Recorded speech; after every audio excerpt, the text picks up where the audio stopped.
The next bill on the calendar for the day is House File 2476. The clerk will report the bill. House File number 2476, number 3 on the calendar for the day, an act relating to children, the second engrossment. I recognize the author of the bill, the member from Ramsey, Representative Pinto, to explain the bill. Thank you, Madam Speaker. Members, House File 2476 is the supplemental budget bill from the Children and Families Committee for the Human Services side of our budget. And it really continues the theme this evening that Chair Joachim referenced at the end of her remarks about putting young people at the center of the work that we do. This bill contains provisions across 5 categories, which may seem like a bit much, but I think it's going to be an easy way to explain it to you, members. First, a number of provisions that relate to child protection in our state's child welfare system, which is incredibly important, under a great deal of scrutiny, as it certainly should be, given the importance of keeping young people safe. The bill contains provisions to reform that system, to reform how we review and address fatalities among kids as a result of maltreatment, put us on a path to improve the system in a number of ways, funding for kinship grants to prevent kids from being placed in foster care with non-relatives at times when they don't need to be with their parents, instead want to have them be with relatives, with families and friends. Number of other provisions, that's area number 1. Area number 2, addressing food insecurity, a spike in the number of Minnesotans visiting food shelves. And so we have funding for food shelves, for food banks, for tribal food sovereignty, and for a summer meal program, $10 million per biennium, unlocking $100 million in federal funding to make sure that young people have food, continuing the popular and really effective universal school meals program that we adopted last session. That's topic number 2. Topic number 3, homelessness. $4 million in funding to address emerging needs in homelessness and shelters that may be at risk of closing across our state. Area number 4, early care and learning, reforming our state's child care licensing system to address when there is a violation, making sure that we're aiming resources and attention at those areas that are particularly at risk for child safety. And funding to improve child development associate degrees for folks who do this important work. And the final area is to continue our investment in the Department of Children, Youth, and Families, the new state agency members that we adopted last session. And we want to make sure that that agency gets off to the same great start, that agency is going to help young people to get off to a great start as well. Members, I know we're going to discuss a lot of the particular issues within the bills we get to amendments. I do want to make sure that I don't forget and have the time to thank some folks, starting with my vice chair, Representative Keeler, who's been a great partner in this work and sharing her expertise and passion with me, and I've been so grateful to her, to Lee Daniels of his cordial partnership, to all the members of our committee, to Committee Administrator Coley Coburn, Legislative Assistant Caleb Rohrer, and media staffer Gina Vega, our incredible partisan research staffers Molly Peterson and Jody Withers, nonpartisan staff Annie Mock, Sarah Sunderman, Doug Berg, and Solveig Beckel. The reviser staff, which I need to thank because they've spent a huge amount of time and energy, Dean Treffs and Cassie Rooney, our pages, Florence Awatu and Maddie Ryan, and interns Lillian Jones, Victoria Makana. Members, as with everything, this is a huge team effort to bring this forward. I'm looking forward to the discussion amendments and getting this bill moved tonight, move to amendments. Thank you, Madam Speaker. There's an amendment at the desk. The clerk will report the amendment. Pinto moves to amend House File number 2476, the second engrossment. The amendment is coded A4. I recognize the author of the amendment, Representative Pinto, who will explain the amendment. Thank you, Madam Speaker. So, members, the A4 amendment addresses a provision that was brought to us by Representative Finke, for which I'm grateful, to make sure that transgender folks in our state have a shelter that meets their needs. What the provision does is invests some funding to do analysis, real estate, et cetera, to make sure that we can have a shelter that is in place to do that. And what the amendment does principally is to name the recipient of that funding, which is Propel Nonprofits, and provides a little more guidance as to exactly how that would work. I'd ask for members' support, and there will be a secondary amendment to have a little tweak on this. There's an amendment to the amendment. The clerk will report the amendment to the amendment. Pinto moves to amend the Pinto amendment to House File number 2476 as follows. The amendment to amendment is coded A15. Representative Pinto. Thank you, Madam Speaker. And members, the A15 amendment simply contains that tweak that I referenced, confirming that the intended audience, those who would be using this shelter, are transgender adults. And so that's the change we have in the amendment. And so I'd ask for your support of this secondary amendment. Discussion to the amendment to the amendment.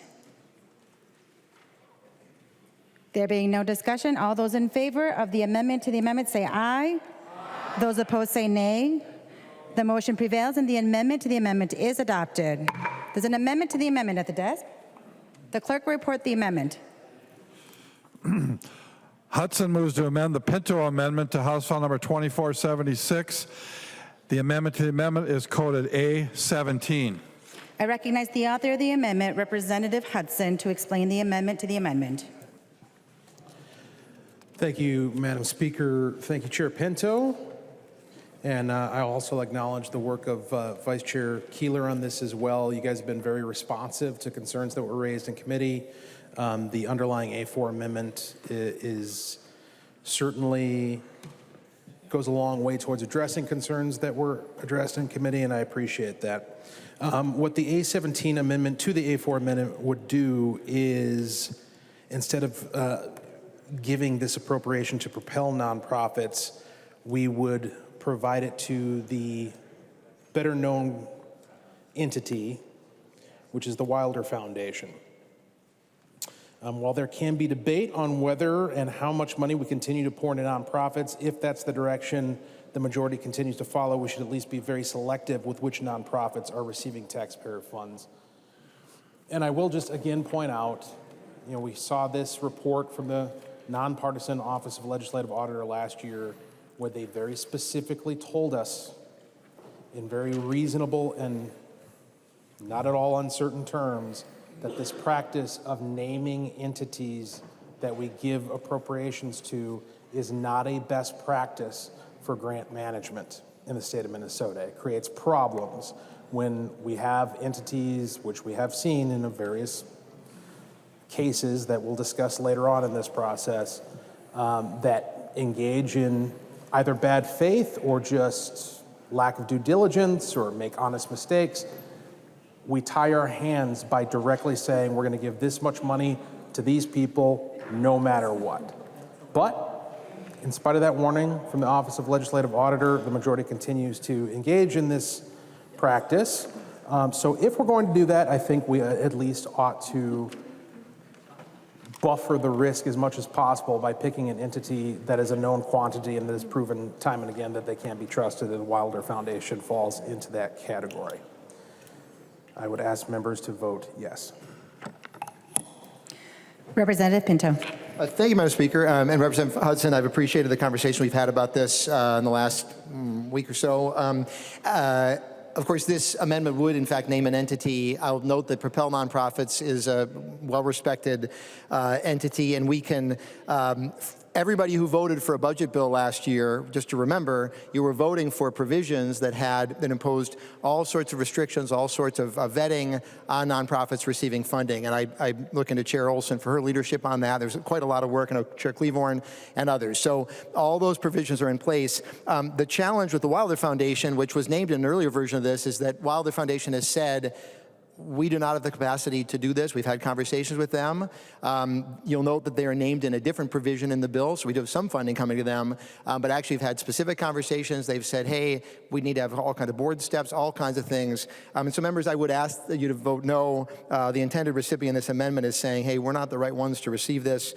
Propel Nonprofits is in fact in place to do so, and we will have all the vetting that we put in place last spring. We can be very, very proud of. So I'd ask members to vote no on the secondary. Thank you, Madam Speaker. Further discussion to the amendment to the amendment. The member from Hennepin, Representative Nadeau.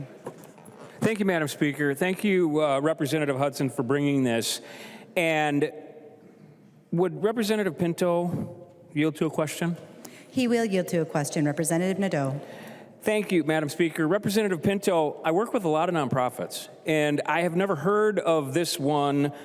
And I started looking, and they're more of a capacity building intermediary nonprofit. They don't look like they are a direct service provider. And is that specifically what you're shooting for with listing this nonprofit to provide this service in this particular contract?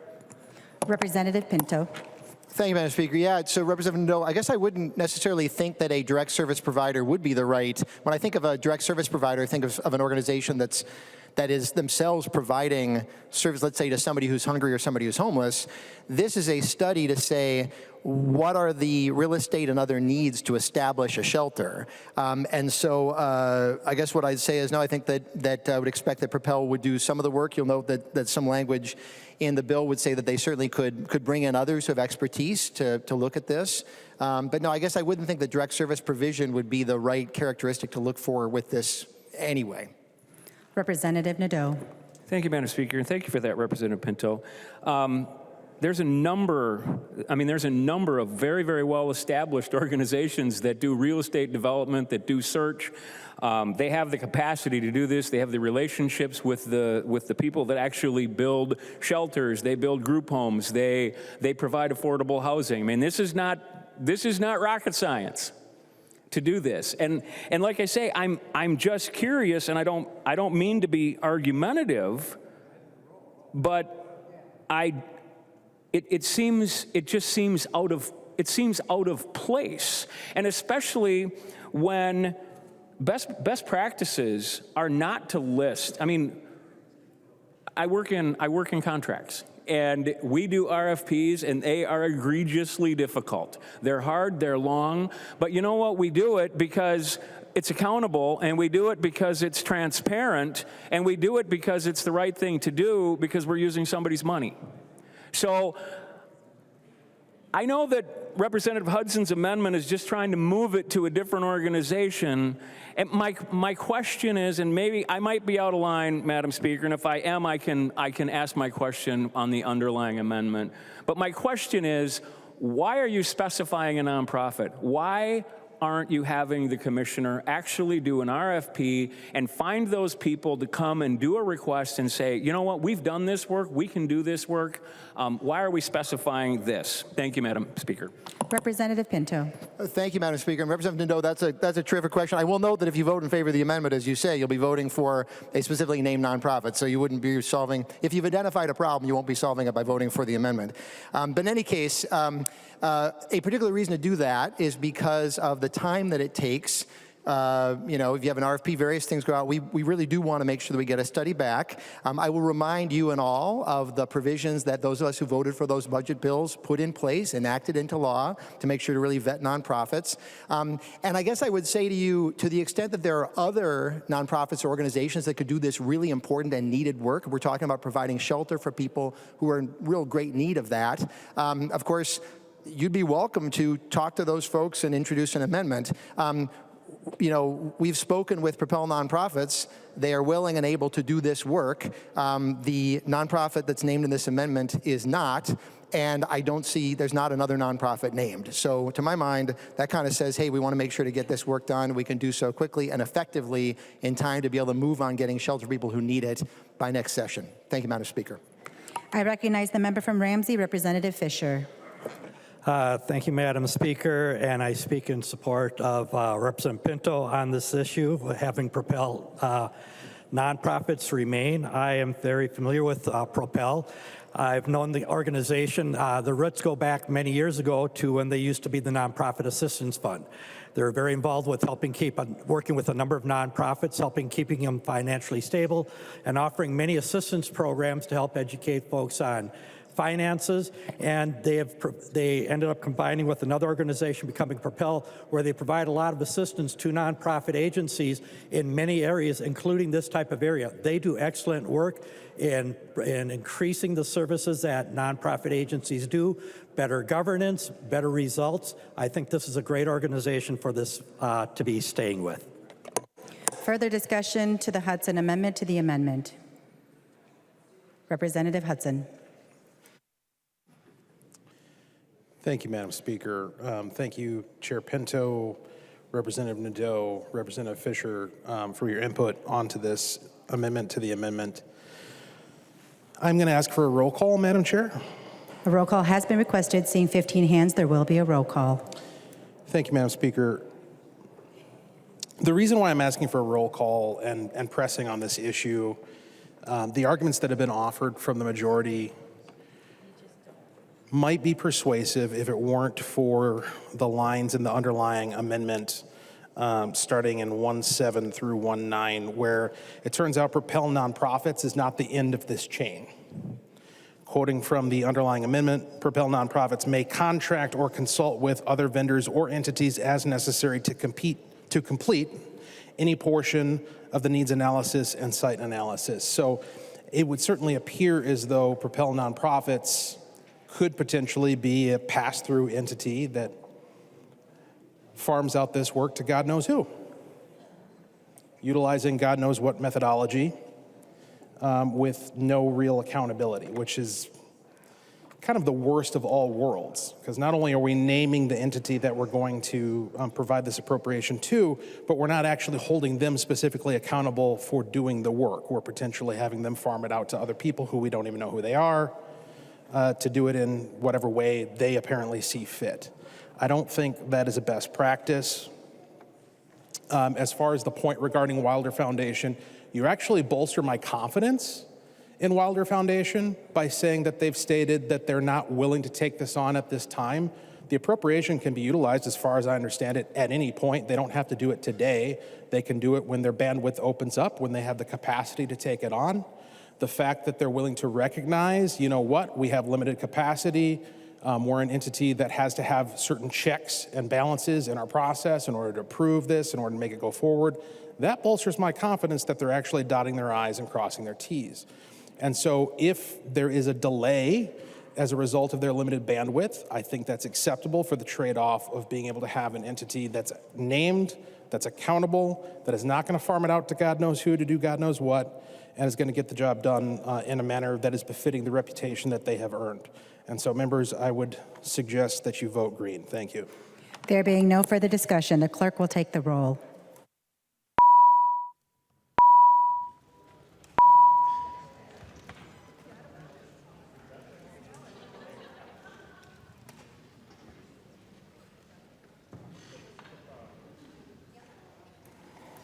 The chief clerk will call the names of the members voting remotely. Carroll.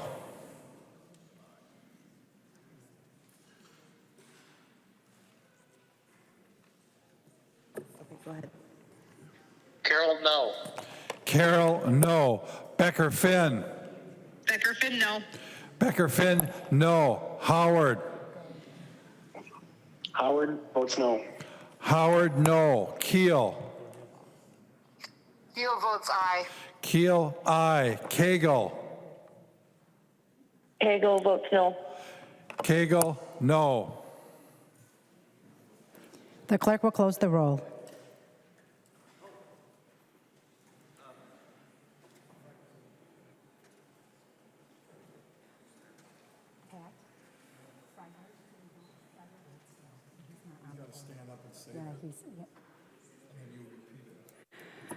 Representative Freiberg.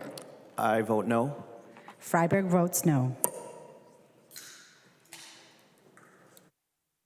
There being 61 yeas and 68 nays, the motion does not prevail and the amendment to the amendment is not adopted. To the underlying amendment, Representative Pinto. I just ask for member support. Representative Schultz.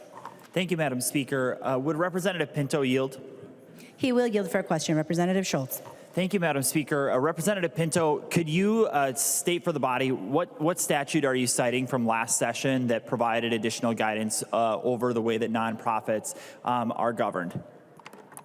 Representative Pinto. Thank you, Madam Speaker. Boy, I will admit you're really testing me there. I don't know if somebody be able to. I'm hoping that somebody will be able to get me something, get me some information. So we're going to work on that. Oh, Representative Hornstein, it looks like he's going to be able to help with that. Representative Schultz, are you asking Representative Hornstein to yield? Yes, thank you, Madam Speaker. If Representative Hornstein would yield to that question. Representative Hornstein will yield. Representative Thank you, Hornstein. Madam Speaker. I believe it's 163.981. Representative Schultz. Thank you, Madam Speaker. Thank you, Representative Hornstein. 163.981. Representative Sorry, Hornstein. I misread it. 16B.981.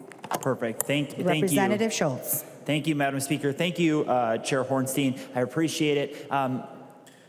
You want to add on to that? All right. Would Representative Pinto yield? Representative Pinto will yield. Representative Pinto. Thank you, Madam Speaker. So actually, Representative Schultz, there's another one too, 245.095. And I'm guessing because of the number, that might be, I don't mean to be challenging the expertise of Chair Hornstein, but I'll just point out, this is all over the place. This is all over the place. But anyway, at least 245.095 might be another one to look up. Representative Schultz. Representative Schultz. Thank you, Madam Speaker. I appreciate a little free-wielding discussion tonight since we are approaching 10 o'clock this evening. Thinking about this, Madam Speaker, I'm curious, and maybe Representative Pinto could answer, if we are providing for these dollars to go to the Propel nonprofits, and then they contract or consult with other vendors as necessary, based upon those two state statutes that we just talked about, would additional nonprofits or organizations be held to the same standards that were put into law last year? Representative Schultz, are you asking Representative Pinto to yield? Yes, I am. Representative Pinto. Thank you, Madam Speaker. Thanks, Representative Schultz. So as you could tell from this scramble, and I have to see if 245.095 is even the right one because we're moving fast here. What I'd say, Representative Schultz, is that the provisions. So I guess I'm not quite sure, right, is the answer to the question. I know the provisions that were put in would say that the entity receives funds. Like, we want to make sure that they're stable, that there's been vetted, et cetera. But as far as the next step down, I'm not quite positive. I'll point out, though, if there is that form of, if you want to call it subcontracting, the idea is that, like, the entity receiving the funds, they're ultimately responsible to come back to us, right, with a response to what we've asked them to do. Like, they're the ones responsible. And so what we're doing is saying to them, we want you to come back with, in this case, help us identify what we need to do in terms of this shelter. And so ultimately, they are the ones who are responsible. So it's a little bit hard for me to give this particular answer on the fly. This wasn't something I was expecting to be able to look up. But I will say that we can have that confidence that that entity that we're giving the funding to, they're the ones responsible to come back to us with the information that we need. Representative Schultz. Thank you, Madam Speaker, and thank you, Chair Pinto. I'm exceedingly concerned with the general direction of our state. For the Minnesotans listening, there was over $500 million provided to nonprofit organizations literally last session in 2023. And now we have more money in this bill that provides for more money to nonprofit organizations. And whatever the specific purpose that's in mind, we can't, it sounds like in this particular amendment, we cannot ascertain exactly the use that these dollars will be used for. Obviously, we hope that it's going to be going for the purpose outlined here, but I'm really concerned about it. I'm concerned about the general direction that we're headed, and then to just the underlying topic. This particular amendment has to deal with homelessness. Homelessness in our community, homelessness across the state. And I'm just going to ask the question for the body. How's our economy doing in Minnesota? When we've got a bill chock full of additional dollars for things like homelessness, for things like needing food, we have seen news reports after news reports in our state that year over year, during the last few years, since a certain person took up 1600 Pennsylvania Avenue, that our economy in Minnesota and across our country has gone in the wrong direction. And the impact of that, Madam Speaker, is that there are more and more people who can't afford their lives, whether in Minnesota or across this country, because of too much government spending and too much government intervention in their lives. And the result of that is literally people can't afford the food to eat or their housing. And what we've seen during this legislative session, during the time of the DFL trifecta in Minnesota, that Minnesotans have had $10 billion worth of new taxes, and that it has gone to nonprofit organizations. And it's frustrating when Minnesotans are hurting that the focus isn't on putting more money back in their pockets and helping our economy grow. We had an opportunity during this session to cut taxes, to return the money to Minnesotans, to put the money back in their pockets. And when they go to work, to literally ensure that we're not taxing them as much. Point of parliamentary inquiry, Madam Speaker. State your point of parliamentary inquiry, Representative Long. What business are we on at the moment? We are on the A4 amendment as amended. Representative Schultz. Thank you, Madam Speaker. I think what the majority leader wants to say is he's in the business of bringing more money to nonprofit organizations instead of helping Minnesotans afford their lives in Minnesota, making Minnesota more affordable. Because since 2020, Americans have lost more than 25% of their purchasing power because of too much government spending, because of too many tax increases, $10 billion worth of tax increases. And for the sake of the people who live in the Twin Cities, who my guess is would be the target of the vast majority of this bill. Representative Schultz, I will remind you that assuming Majority Leader Long's intention as to his comment is prohibited by this body, if you could confine your remarks to the issue that is before the body. Absolutely, Madam Speaker. This is about handing more money to nonprofit organizations, potentially handing it to nonprofit organizations so that they can then give it to other organizations who aren't under the same stipulations of the state government. And we have a bill before us that does a lot of that. In this instance, I think it's $100,000, but we can't afford it. We cannot afford it. And the reason we can't afford it, Madam Speaker, is because of all of this government spending, a $73 billion budget, 36.5% increase in state spending, the result of that is literally we are going to have a budget deficit next year, literally next year. Tonight, our conversation has been centered around families, and it's been centered around education and our kids. We are not going to be able to fund our schools if we continue wasting money and handing it to nonprofit organizations. We literally cannot afford it, which is why we should vote no on this amendment. Further discussion to the amendment. Representative Pinto. The Representative Hudson. Thank you, Madam Speaker, and I appreciate the deference, Chair Pinto. So I really appreciate the fact that Chair Pinto has put it on the record that we're moving really fast tonight. I appreciate that. That's something to have down on the books. Genuinely, I want to be as efficient in debate as possible here, so I'm going to defer on continue to expound upon the points regarding nonprofits until we get to third reading, because we're going to talk about that anyway. But I do want to try to flesh out a little bit of kind of legislative intent here. Having sat on the Children and Families Committee, I'm curious as to how and I largely know, but I want to kind of fill in some gaps of how we got from where we started with the bill as introduced by the original author, Representative Finke, to where the provision currently landed in House File 2476. And so I would ask if Representative Finke would be willing to yield. Representative Finke will yield. Representative Hudson. Thank you, Madam Speaker and Representative Finke. So as I recall, when your bill was originally presented in Children and Families, you spoke to the need to provide, the urgent need, as I recall it being described, to perform this needs analysis in order to determine what type of public policy is necessary to provide for, at the time it was described as LGBT youth homelessness. That's now been amended somewhat. And I recall that the entity that was being provided the appropriation to begin with was an entity called Our Space, if I recall. And as I remember, you went to great length describing the process in engaging with stakeholders to determine that that should be the entity that engages with this.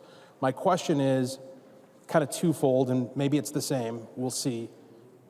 Are you confident that this provision as it currently stands, with Propel Nonprofits being the named recipient of the appropriation, that that process is going to result in fulfilling your original legislative intent? And then secondarily, given the fact that there's the opportunity for them to contract and consult with other vendors, do you anticipate that an entity such as Our Space might be involved in this process? Representative Finke. Thank you, Madam Chair. Thank you, Representative Hudson, for your question. I want to just quickly thank Chair Pinto for the work he has done shepherding through this. As you said, this is an urgent bill. This is filling an urgent need. This is something that came directly from advocates in the homelessness space who work with LGBTQ people, especially trans and queer people who are facing homelessness. My community faces homelessness at rates far greater than any other member of the queer community, and basically almost any community, frankly.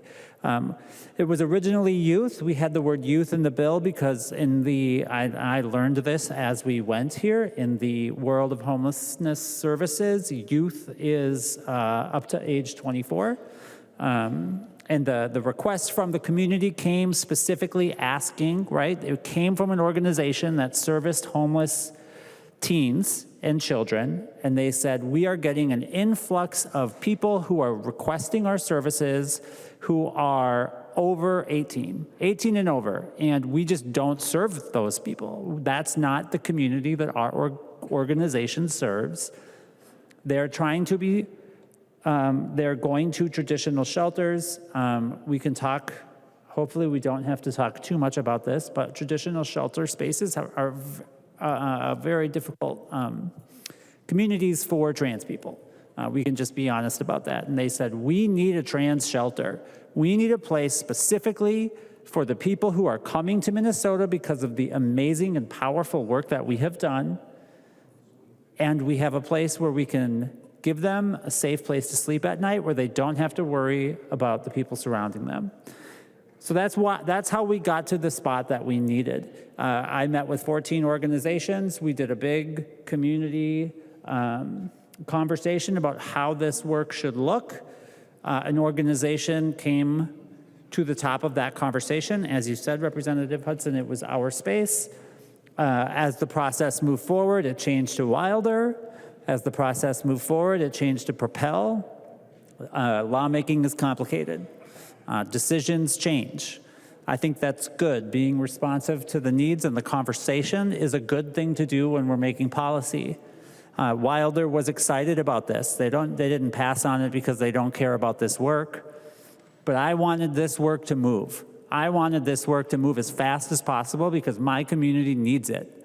So we looked for other places that would be able to do this work efficiently and effectively, and Propel is the place that we landed. And I am very confident that Propel can do this work in a timely and effective manner. I am very confident that they will know how to responsibly use this money. This is not unique, the idea that somebody might seek help and expertise from other organizations. This is not something we're tricking into our bill. This is just part of how the legislative process works. And we've been very, very transparent in why and when these changes have been made. Representative Hudson. Thank you, Madam Speaker. Thank you, Representative Finke. I sincerely appreciate the clarification on the journey of this bill. I retain the concerns that have already been expressed about how this money is going to be spent and the accountability for it.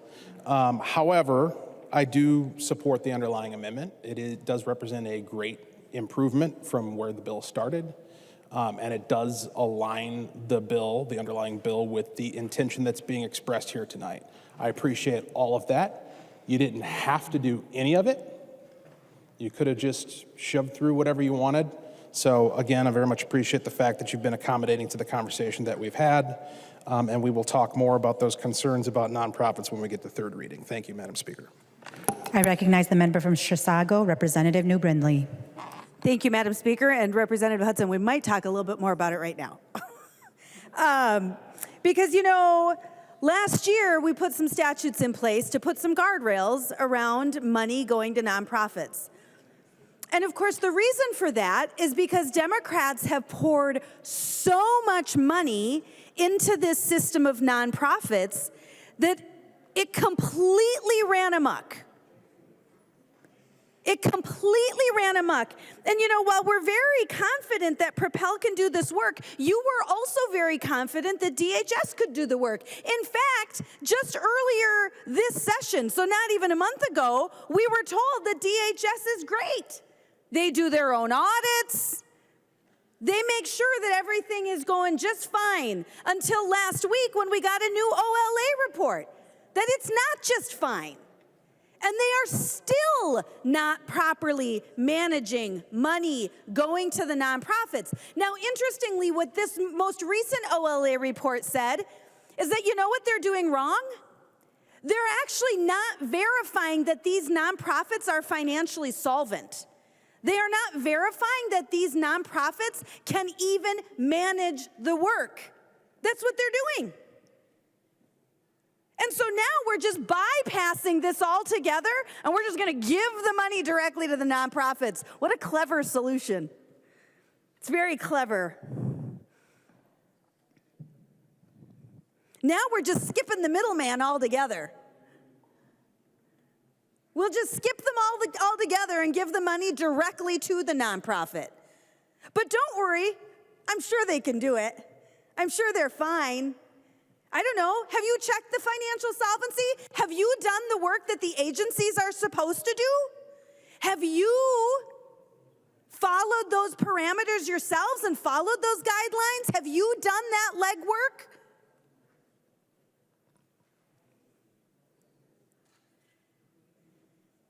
Because if you haven't, then you're just skipping the middleman and perpetuating the problem. We've been saying this for years. You were very confident in DHS just last month.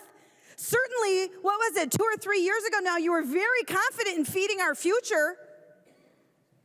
Very confident in the Department of Education.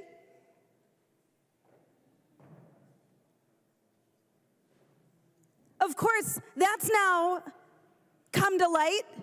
Hundreds of millions of dollars squandered. Now, I get that this isn't very much money. I mean, we call this couch cushion money around here, right? It's life-changing money for most Minnesotans, but around here, it's couch cushion money. But I think we should care about the thousands. I don't think we should just care about the millions and the billions. I think we should care about the thousands. But just this week, trials started for the Feeding Our Future scandal. And when I say scandal, that's not even an appropriate word, right? For the theft of hundreds of millions of dollars. And it's all because we didn't do our due diligence. In this case, it was the Department of Education, didn't do their due diligence in ensuring that these dollars going to our nonprofits were being handled properly. And frankly, it took a lot of the wind out of our sails last year, and we were happy to see it, that you did put some parameters in place around all of the money going to nonprofits. That was the right thing to do. And thankfully, there was a big enough scandal, there was a big enough theft, that you were kind of forced to do that last year. But I guess on this side of the aisle, we assumed that that would actually help. We didn't foresee you just skipping that process altogether.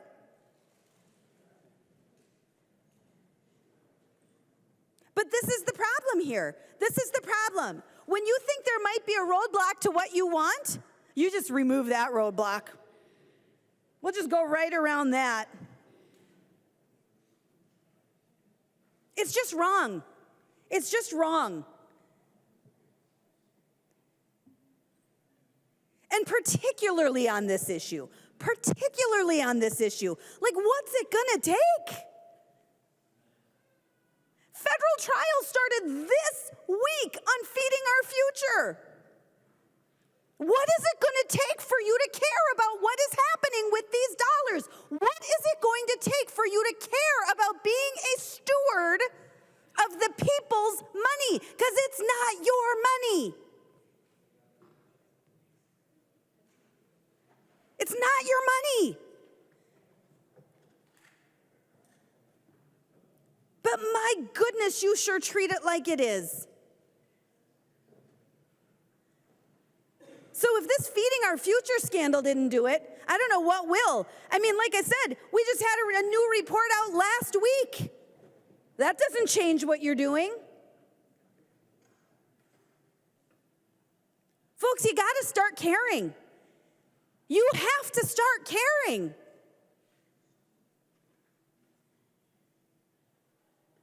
Your constituents elect you to be a steward of their resources.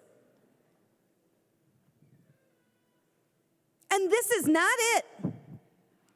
I tell you what, I know you guys hate for-profit companies. If any for-profit company skipped financial controls, like you choose to skip financial controls for nonprofits, they would be fired.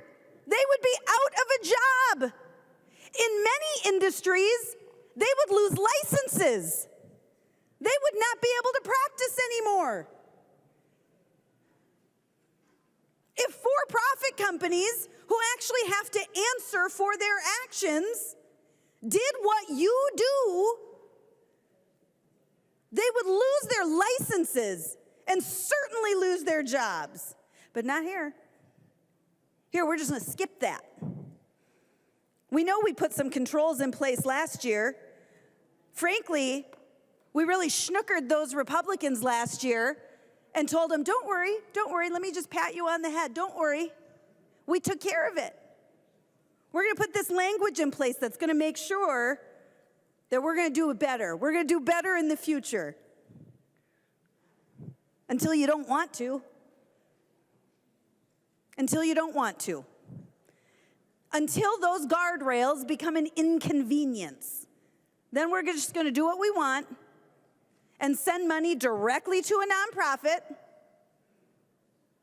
and do it our way.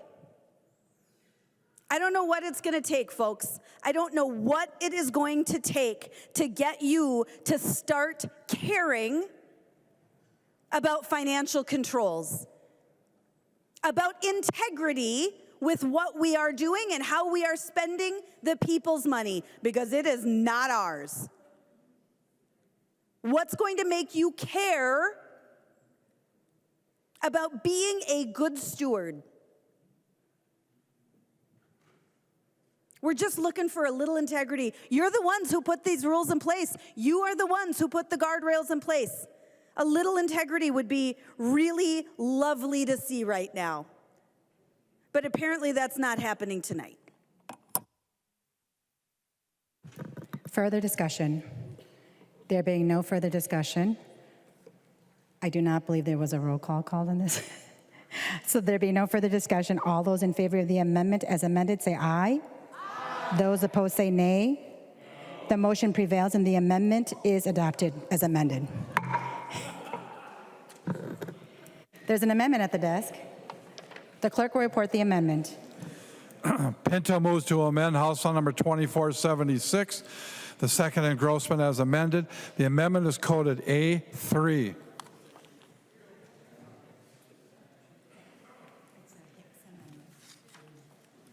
I recognize the author of the amendment.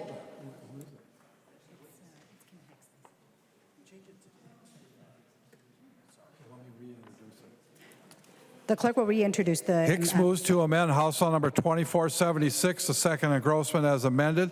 The amendment is coded A3. I recognize the author of the amendment, the member from Olmsted, Representative Hicks. Thank you, Madam Speaker. This amendment protects parents with disabilities from having their kids removed for no other reason than they have a disability. Our current law says that without proper parental control because of emotional, mental, or physical disability or state of immaturity of the parent or guardian or other custody is a reason to be removed.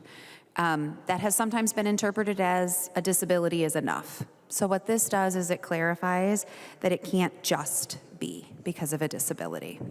It's creating equity in our child welfare system. I'd appreciate your support. Discussion on the Hicks Amendment. There being no discussion, all those in favor of the amendment say aye. Those opposed say nay. The motion prevails and the amendment is adopted. There's an amendment at the desk. The clerk will report the amendment. Nelson N. moves to amend House Bill number 2476, the second engrossment as amended. The amendment is coded A9. I recognize the author of the amendment, the member from Pine, Representative Nelson, to explain the amendment. Thank you, Madam Chair, and thank you for hearing the A9 amendment tonight. We've, this past couple of months, we've talked quite a bit about the SSIS system in Children and Families Committee and the need for updating it. And in the governor's budget, I don't remember, I think the initial was, I think he wants 15 million is what he was asking for. We've got about 9 million in the bill. And what this amendment would do is from a couple various places, it would fill in about 14 million. So we'd be putting in about 23 million into the SSIS system. And so I want to tell you a little bit about the SSIS system. It's what social services, it's the county side of social services. It's the program that runs about 30 different programs in the county. And so everything from basically birth or probably pregnancy all the way up through senior citizens. There can be different programs that you would be, an individual would be in, might have to need through social services in the county. There's about 6,000 users each day of this. A large percentage of them are county workers. And, you know, this is something that was created in 1999. It was when it was released, the official program. And that's been a while ago. You know, on the one hand, it doesn't seem like it's that long ago, 1999, but, you know, that is 25 years. And so I started doing some looking of what was happening in 1999. And in January 1999, Michael Jordan retired for the second time from the NBA. The movie The Matrix, that made its premiere. Yeah, there we got some action from that. On December 31st of 1999, this guy named Boris Yeltsin, he resigned, and we've got a Vladimir Putin had taken over in Russia. And, you know, so that's been around for a while. You know, some of the music from 1999, yeah, it was a really good year for music. You might remember "Believe" by Cher. We're not going to get into any karaoke tonight, none of that. But you know, how about TLC and "No Scrubs"? Eminem, he released the. Oh, you don't want to do Eminem, Paul? Anyway, you know, there's quite a few things that happened in 1999. Well, one of them was the rolling out of this program. And DHS, as they came in and they talked about this program in committee and, you know, really testified for the need of the update of the system. And in their testimony, they talked about it, you know, as it's gone on, it's kind of been a snowball rolling down a hill, picking up everything. You know, the snowball rolls and continues to get bigger. Well, it's picking up everything, sticks and rocks and leaves and along with snow, and it's just getting bigger and bigger and bigger. And it's also a 25-year-old system. When we think of a computing power today versus 1999, you have to go back to having a pager on your clip to your belt or your pocket, and getting a text message that had to call somebody. So you went to a landline and called somebody. And so we've got that system, but even some of the computers, some of them are modern computers that are running this, but some of the programs are still running on a green screen computer. And for those that do remember them, you maybe go back to elementary school and you maybe played Oregon Trail. Well, those are some of the computers that you would have used to play that game. Madam Speaker. Kind of tells you what this is. State your point of, to what purpose do you rise, Representative Agbaji? Rise to a point of parliamentary inquiry. State your parliamentary inquiry. Can I ask what matter of business that we're on? We are on the A9 amendment, Nelson amendment. Thank you. Representative Nelson. Yeah, thank you for that. And, this is all great things that I'm telling here. 1999 was a good year, but we're 25 years from that, and we're still using the base of this program for this SSIS system. And we can't keep building on that base. The program really doesn't have any web connectivity. There's a lot of drawbacks to the system, and so this really is something that I support needing to update. A year ago, we'd gotten some funding to be able, for a needs study of what do we need to do, what needs to happen, and formulate a plan of going forward. And out of that is, coming out of the study, it's going to take about $80 to $100 million to update this system. And it's not really updating. We've got to create a new one. And it's going to take some time to do this. But there's also about half of that is going to be a federal match. And with a federal match coming in, we're going to need about 40 to 50. This amendment would be able to put about half of that in. But I would like to, if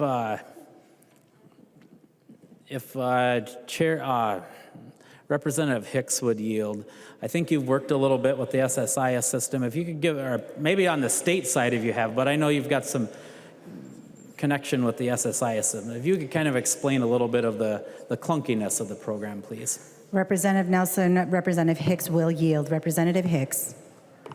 Thank you so much, Speaker. Yeah, nothing that Representative Nelson said is untrue. It is clunky, it is difficult. Things get lost, things get deleted. You can't cut and paste in it, which is really weird. It's a challenging system, and it's going to be really expensive to fix it. What I would caution the body, however, is that putting a bunch of money in a pot to be used over the next decade doesn't solve the needs of our kids and our families today. We need to get started on this process, but we will not be done. This is going to be a conversation we will have as a body for the next decade, because that's how long it will take to rebuild this system and to make sure that it intersects with the other systems that it needs to ensure that our counties have the supports they need to be successful and efficient for our children and our families. Representative Nelson. Thank you for that. And while I do agree with much of that, Representative Hicks, I hope we don't have to take a decade. I know it'll take a while to do, but I think we need to be, hopefully we can work faster than that. Chair Knorr, I think you've worked some with the county and with the state. I'm wondering if you would yield on kind of maybe explain a little bit of what you have seen in this system. Representative Knorr will yield. Representative Nelson, do you have a specific question regarding the system or just a general experience with the system? If he could just kind of share his general experience, please. Representative Knorr. Thank you, Madam Speaker. Representative Nelson, I think the Social Services Information Systems, which is the SSIS, is based on archaic system, whereby I think if you look at all the systems that we have failed ourselves, quite frankly. And I think we have underfunded underinvested in all the systems, particularly in SSIS, which is crucial for so many social workers to do their job. When you look at that whole system, particularly, I think it is overdue in terms of what we need to do. And I think, quite frankly, we can solve that issue by making sure that we have got the right investment in that. Thank you, Madam Speaker. Representative Nelson. Thank you, Chair Knorr. And what I'm trying to highlight here,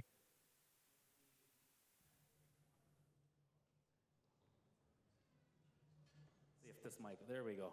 What I'm trying to highlight here is just the need of updating the system and starting to do that. And I just thank you for the discussion on this tonight. And I would ask for a green vote on it, and I would ask for a roll call, Madam Chair. Representative Nelson requests a roll call. Sadly, there are not 15 hands. Look, there's 15 hands. They made it just for you. There will be a roll call. Thank you. Seeing no further discussion, the clerk will take the member in the back, Representative from Chisago County, Representative New Brindley. Thank you, Madam Speaker. I know I'm harder to see back here. Thank you. First of all, Representative Nelson, thank you for bringing forward this amendment. This is really important. And thank you, Chair Knorr, for recognizing that we have failed on this front. We have failed on this, and this has been underfunded.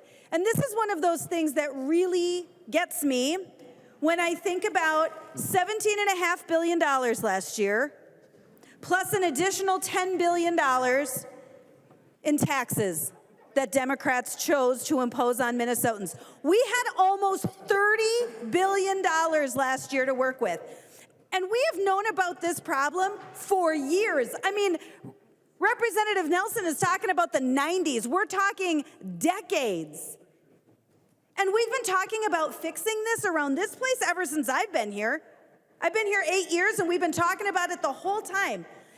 And the real tragedy last year is that you had $30 billion to work with, and you did not choose to actually solve a single problem. You had too many constituencies to appease. Because this is one problem that actually could have been solved, soup to nuts. We could have put enough money into this problem last year to fix it, to actually fix a problem. I honestly cannot name a single problem you fixed with $30 billion last year. You put a little here and a little there. You gave a little bit to this nonprofit, a little bit to that nonprofit. You grew a whole lot of government. But you didn't actually solve a single problem. And in fact, we've been hearing more and more and more about all the extra problems you created.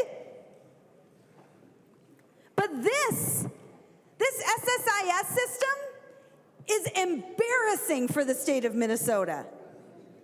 It is embarrassing, particularly when we're talking about child welfare. We are talking about the systems we use to track how our most vulnerable children are being cared for. This is no small thing. This is not inconsequential. I mean, while it's been treated as such, it is not. This is not inconsequential. You talk to any county in the state of Minnesota, and they will tell you that they are drowning. They're drowning because they don't have the workforce, and they're drowning because they don't have the resources, and they're drowning in an insane paperwork and outdated computer system that doesn't allow them to do their jobs. And again, their job is to take care of the most vulnerable children in the state of Minnesota. That is their job. And you had $30 billion last year. You actually could have solved a problem with, frankly, a tiny fraction of that $30 billion. You actually actually could have solved a problem, and you chose not to.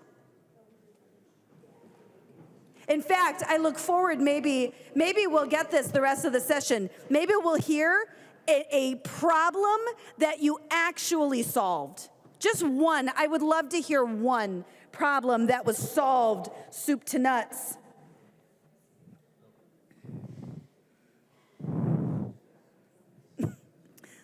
That's fair. I guess maybe you did solve one problem. You are going to have a brand new, beautiful palace for politicians next year. That might be a problem you solved. You solved the leaky roof.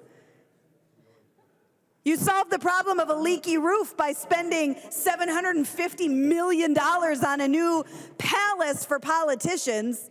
I guess you did probably solve that problem. So you fixed a leaky roof last year. That's a problem that you solved, soup to nuts. You fixed a leaky roof and an HVAC system. So good on ya. But if that's the one thing you can say you solved, my goodness, I would be embarrassed. $30 billion, and you fixed a leaky roof.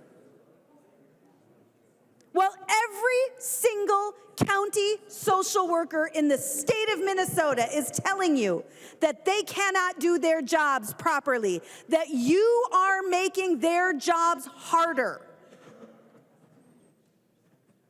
And you had the money to do it. You had an opportunity to actually do something of consequence. You had an opportunity. I know that it doesn't sound sexy because it's a computer system. It's a computer program, right? It doesn't sound sexy. That can't be that important, right? The problem is when we talk about it in those terms, we forget what it's actually doing. And it's the system we have in place to take care of our most vulnerable children. And you could have solved it. And instead, what you chose to solve with $30 billion is a leaky roof for a mere $750 million. Imagine the computer system we could have come up with for $750 million. Just a fraction of the cost of the palace could have paid for this. And again, could have paid for the whole thing. It wouldn't take a decade to figure this out. We don't need that much time. This doesn't have to be that complicated. All it has to be is a choice. It has to be a priority. You have to actually care about it. So when you tell me, you're right, we have failed, we have underfunded this, that is a choice you made. It's not because you didn't have the money. You had the money, but you chose to fix a leaky roof with $750 million instead of actually solving this problem. So good on you. Congratulations. Thank you, Representative Nelson, for recognizing the real problem here and recognizing that we have an obligation not only to our county social service workers and to our counties that have to manage the additional costs of this, but to the children of this state who we have an obligation to protect. Thank you for this amendment. Seeing no further discussion, he changed his mind. The clerk will take the roll on the amendment.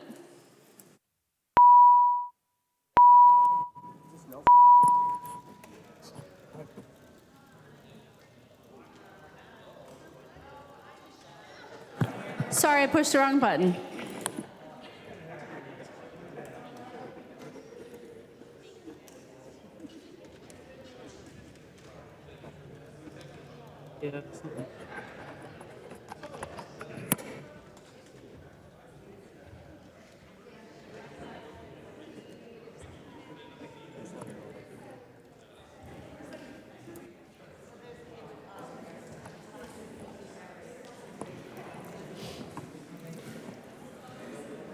Will the clerk please call the names of the members who are voting remotely And will the members who are not voting remotely please not be having conversations on the floor?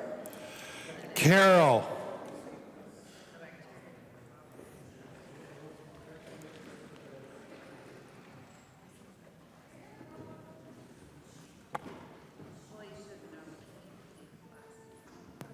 Carol, no. Bump the volume. Carol, no. Carol, no. Becker Finn. Becker Finn, no. Becker Finn, no. Howard. Howard votes no. Howard, no. Keel. Keel, aye. Keel, aye. Cagle. Cagle, no. Cagle, no. The clerk will close the roll.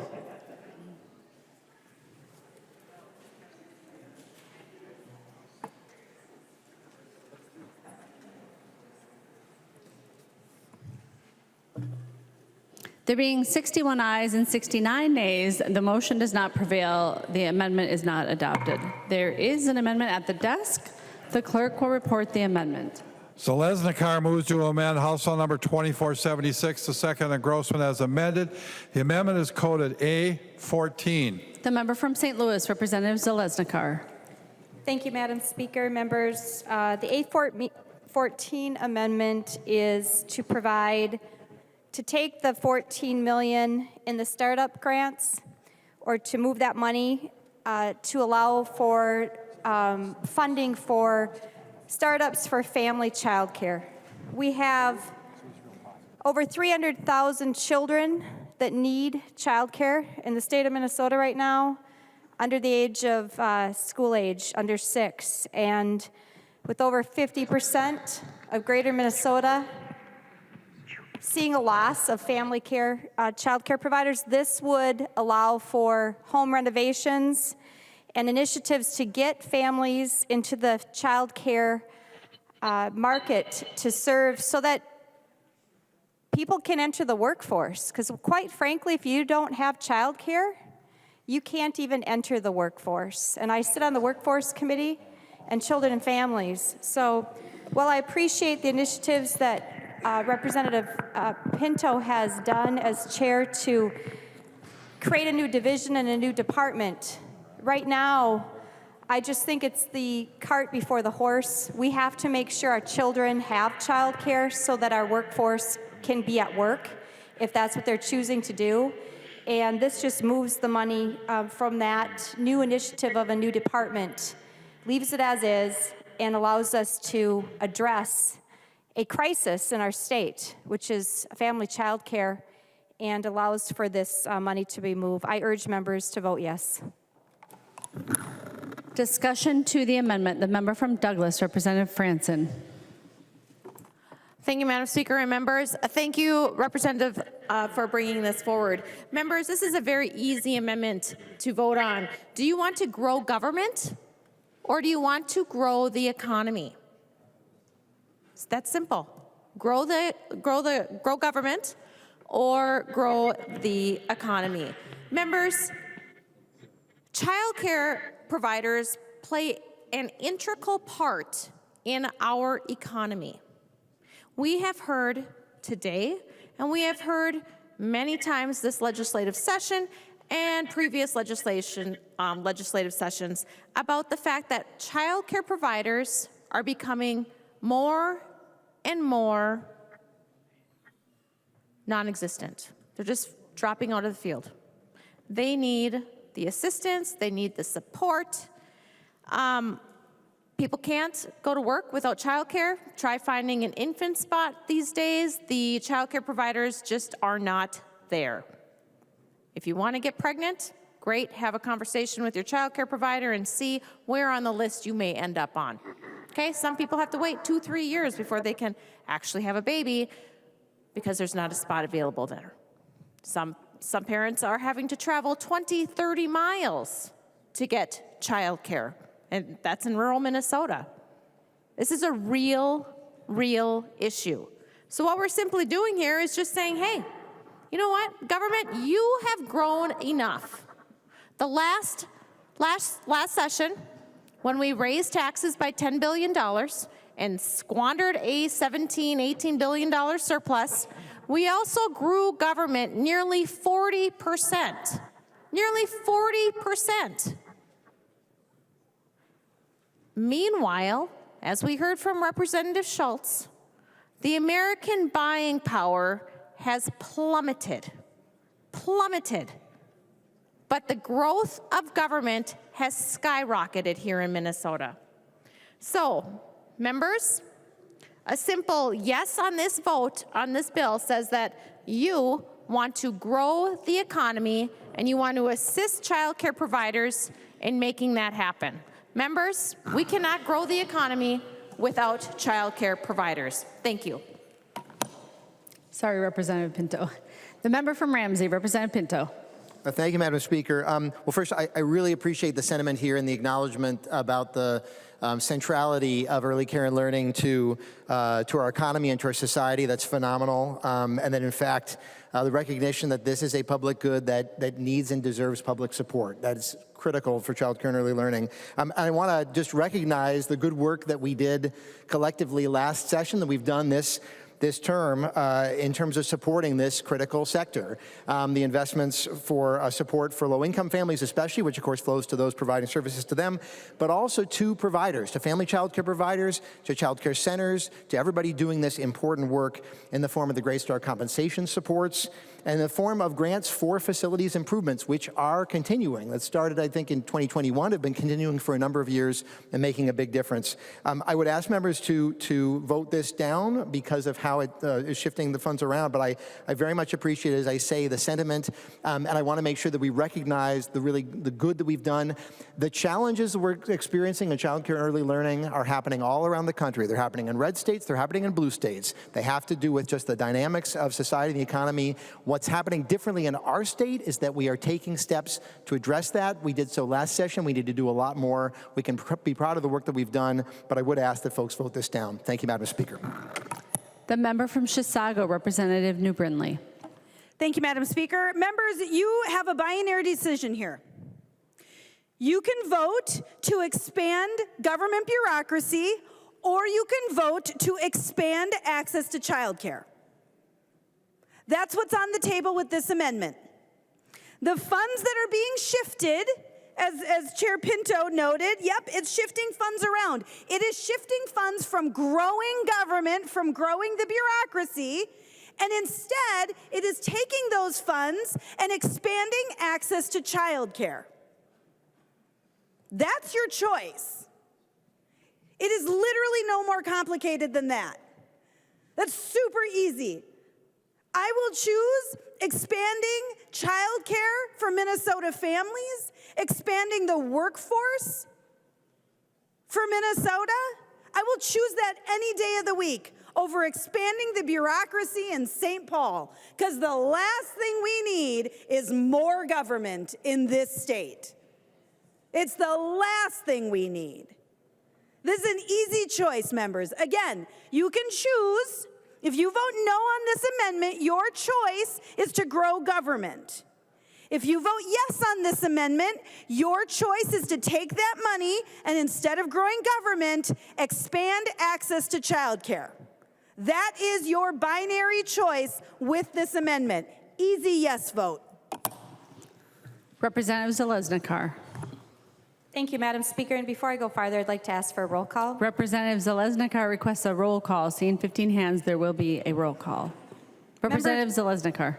Thank you, Madam Speaker. Members, we are allocating $14 million towards a new department when we have 87 counties that are facing 50% drop in family child care.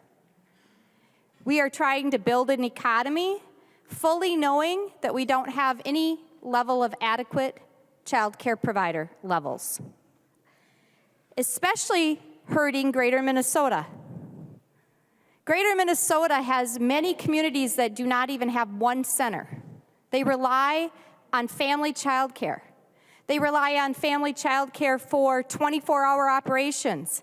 If any of you know people that work in hospitals, nursing homes, assisted livings, 911, dispatch, sheriffs, emergency medical services. They're not Monday through Friday, day shift. They're weekends, holidays, 3 shifts.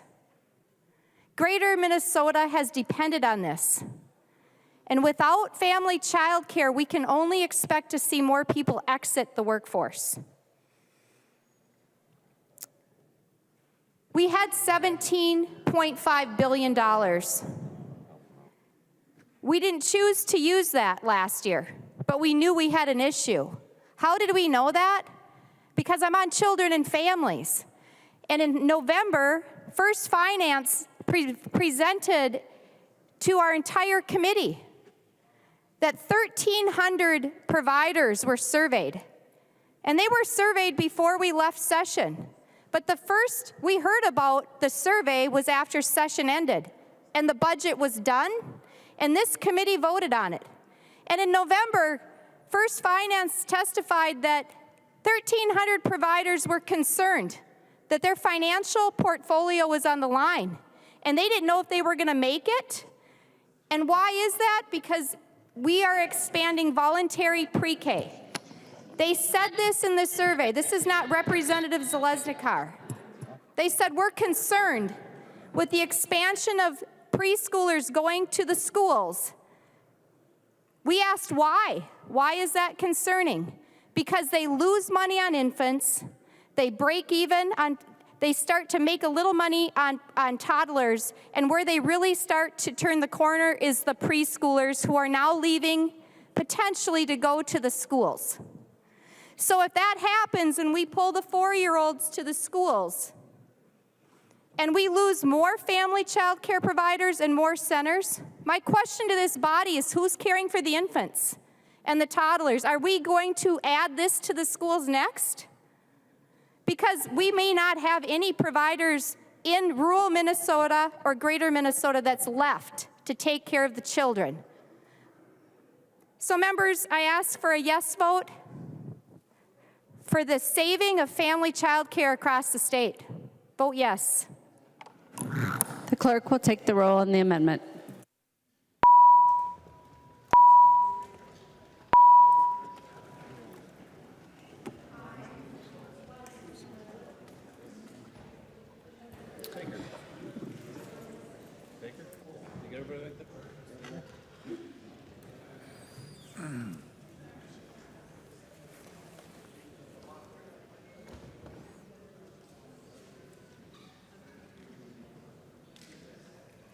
Will the clerk please call the names of the members who are voting remotely? Carol. There you go. Carol, no. Carol, no. Becker Finn. Becker Finn, no. Becker Finn, no. Howard. Howard votes no. Howard, no. Keel. Keel votes aye. Keel, aye. Cagle. Hagel, no. Cagle, no. The clerk will close the roll.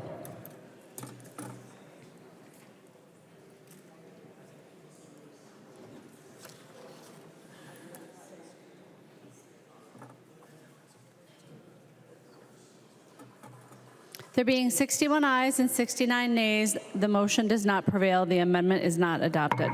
There is an amendment at the desk. The clerk will report the amendment. Zalesnikar moves to amend House Law number 2476. The second engrossment as amended. The amendment is coded A5. The member from St. Louis, Representative Zalesnikar, to the A5 amendment. Thank you, Madam Speaker, and thank you, members. The A5 amendment is a pretty simple amendment. This is an amendment that would help the freestanding centers across the state of Minnesota. Right now, the centers have a 24-hour annual education for their full-time employees. Every other year, they also have to do CPR training, which is about 4 to 6 hours, depending on how long it takes them to get through. What this does is on the second year, it simply wraps the CPR into the 24-hour annual education. When I looked at the regulations for education in childcare, having been in healthcare the last 40 years, it's double the education of what we do caring for the most vulnerable seniors in Minnesota. So when I talked to the providers in centers, they said this would really help them in their workforce challenges and in their challenges to make sure that their teachers and their child care providers can be with the kids as much as possible, because all this education time has to either be done when they're done with child care, or if you have enough employees, you can do it during the workday, during the time of child care.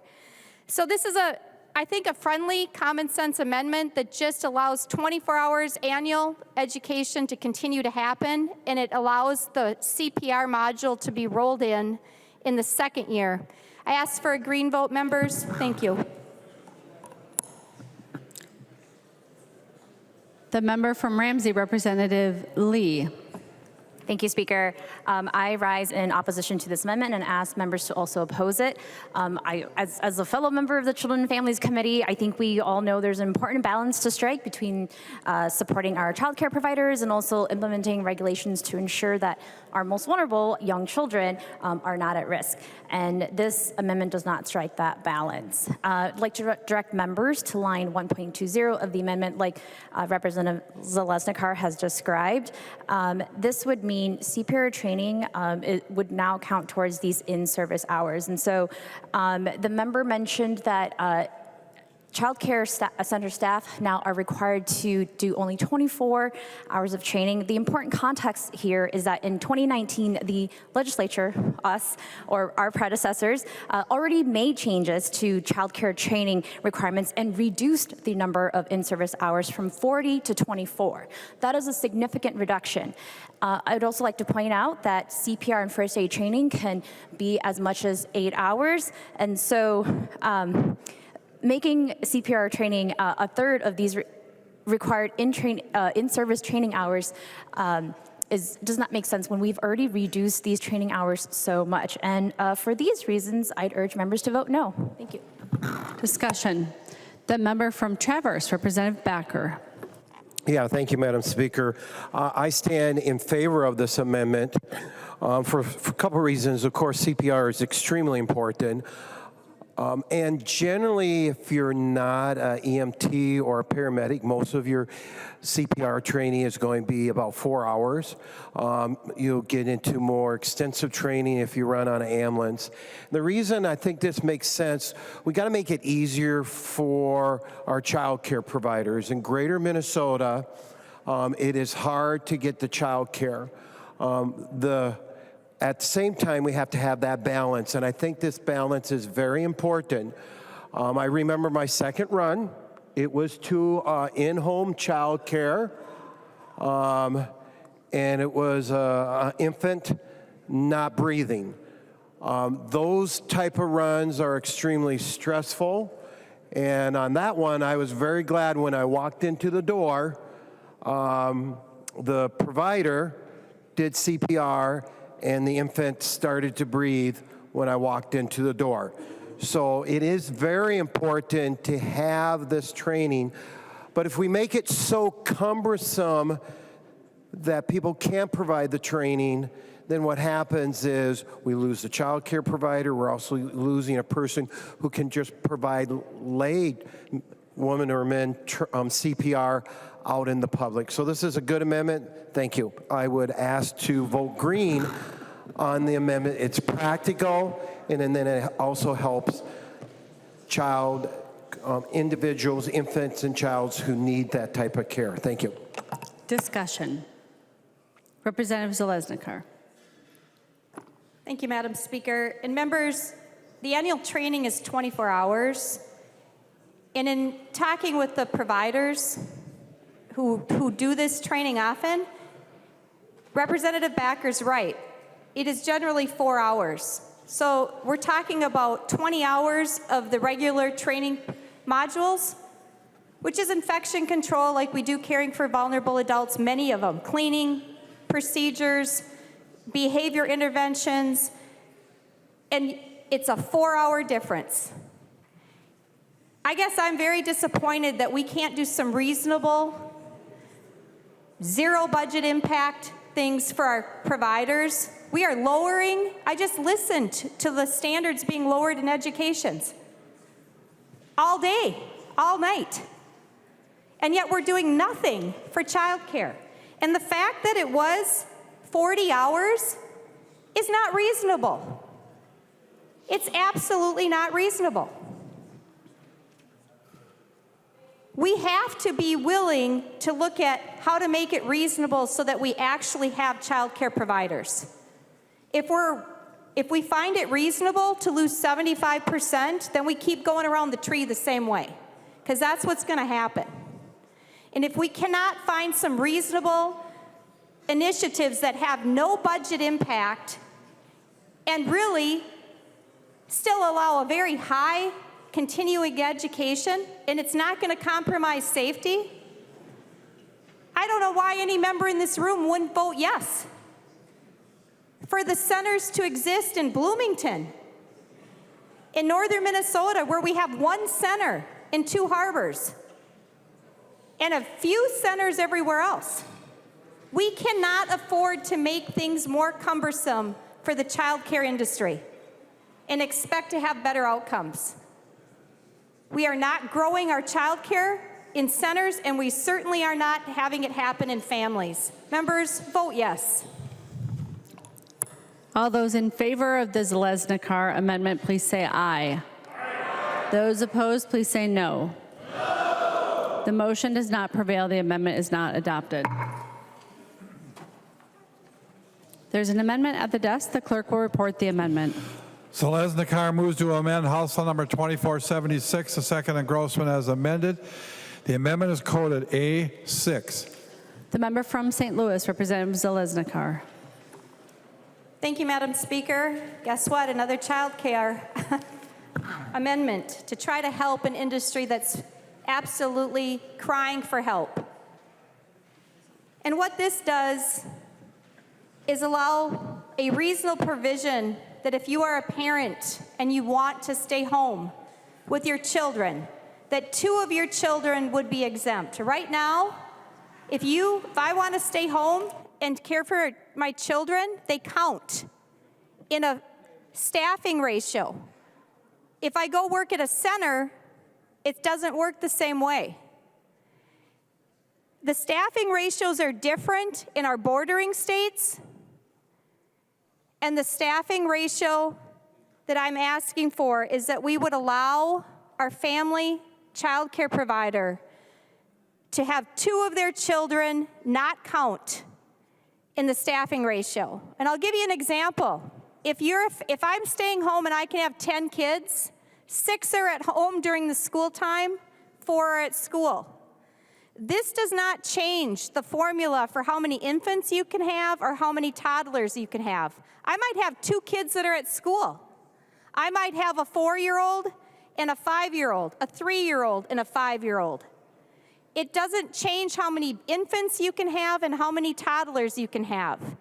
Again, it's a reasonable, safe, it doesn't increase the state budget, and I believe in talking to the families and listening to them, because that's what this is going to take, is asking people, what is it going to take for us to make family child care work? And they've all said, why can't we have 2 of our kids excluded from this number so we can make it work and make it work for our families?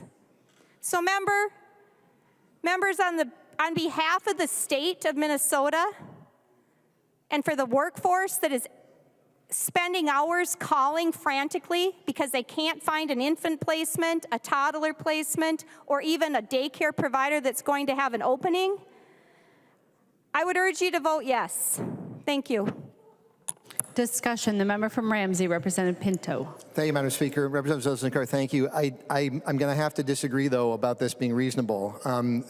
This would, in fact, impact the number of infants and toddlers somebody could care for. And I guess we just need to recognize what this is saying is that your own 2 children don't count against the kids you're caring for, but of course they are children. Like they do actually count. So this could be a situation where you would be caring for 3 infants. So right now, as you said, there's six children who would be non-school age children somebody could care for. This would mean there'd be 8 non-school age children including right now there can be no more than 2 infants. This could be as many as 4 infants, I suppose, if you had infant twins. But at the very least, it could be if you have an infant and a toddler, there'd be an infant toddler plus the other 6 non-school age kids you're taking care of. So as many as 3 infants, multiple toddlers, multiple preschoolers. That is not the solution to what we're doing here. That would be something that puts parents and providers in a really bad situation. Children do count, whether they are your children, other children. You got to care for them regardless. So members, I would respectfully ask that members vote this down as not being a reasonable approach for us to take. Thank you. Discussion. Representative Zalesnikar. Thank you, Madam Speaker. And members, I'm asking for an exemption for 2 children. And when I spoke, I said the formula for the infants and the toddlers would not change. So there would be that formula is staying the same. And if we want to make a change difference, we're talking about the kids that are 33 months to 4 or 5 years old. To the mention that's been said, you could have 2 kids that are in school, and your count at home would not change. You could still have 6 kids. You would have them before school and after school. You could have more 3-year-olds and 4-year-olds. I can tell you when I've talked to providers, they're quite sure they can care for 8 kids. The number 10 has just been an arbitrary number. There's no science on how 10 was decided in the state of Minnesota. Family child care numbers are different across the state, but yet we have spent no time on this topic. And we have 50% closure rates, and we're not willing. While we're ramping up one of the triangle corners, we're going to make an expansion of 4,000 slots for voluntary pre-K. And our family family providers have said, you know what? There's going to be more closures. Greater Minnesota, get ready.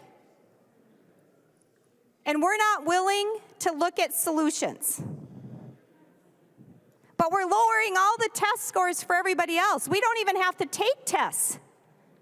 We lowered the standards for government jobs. You don't need a 4-year degree.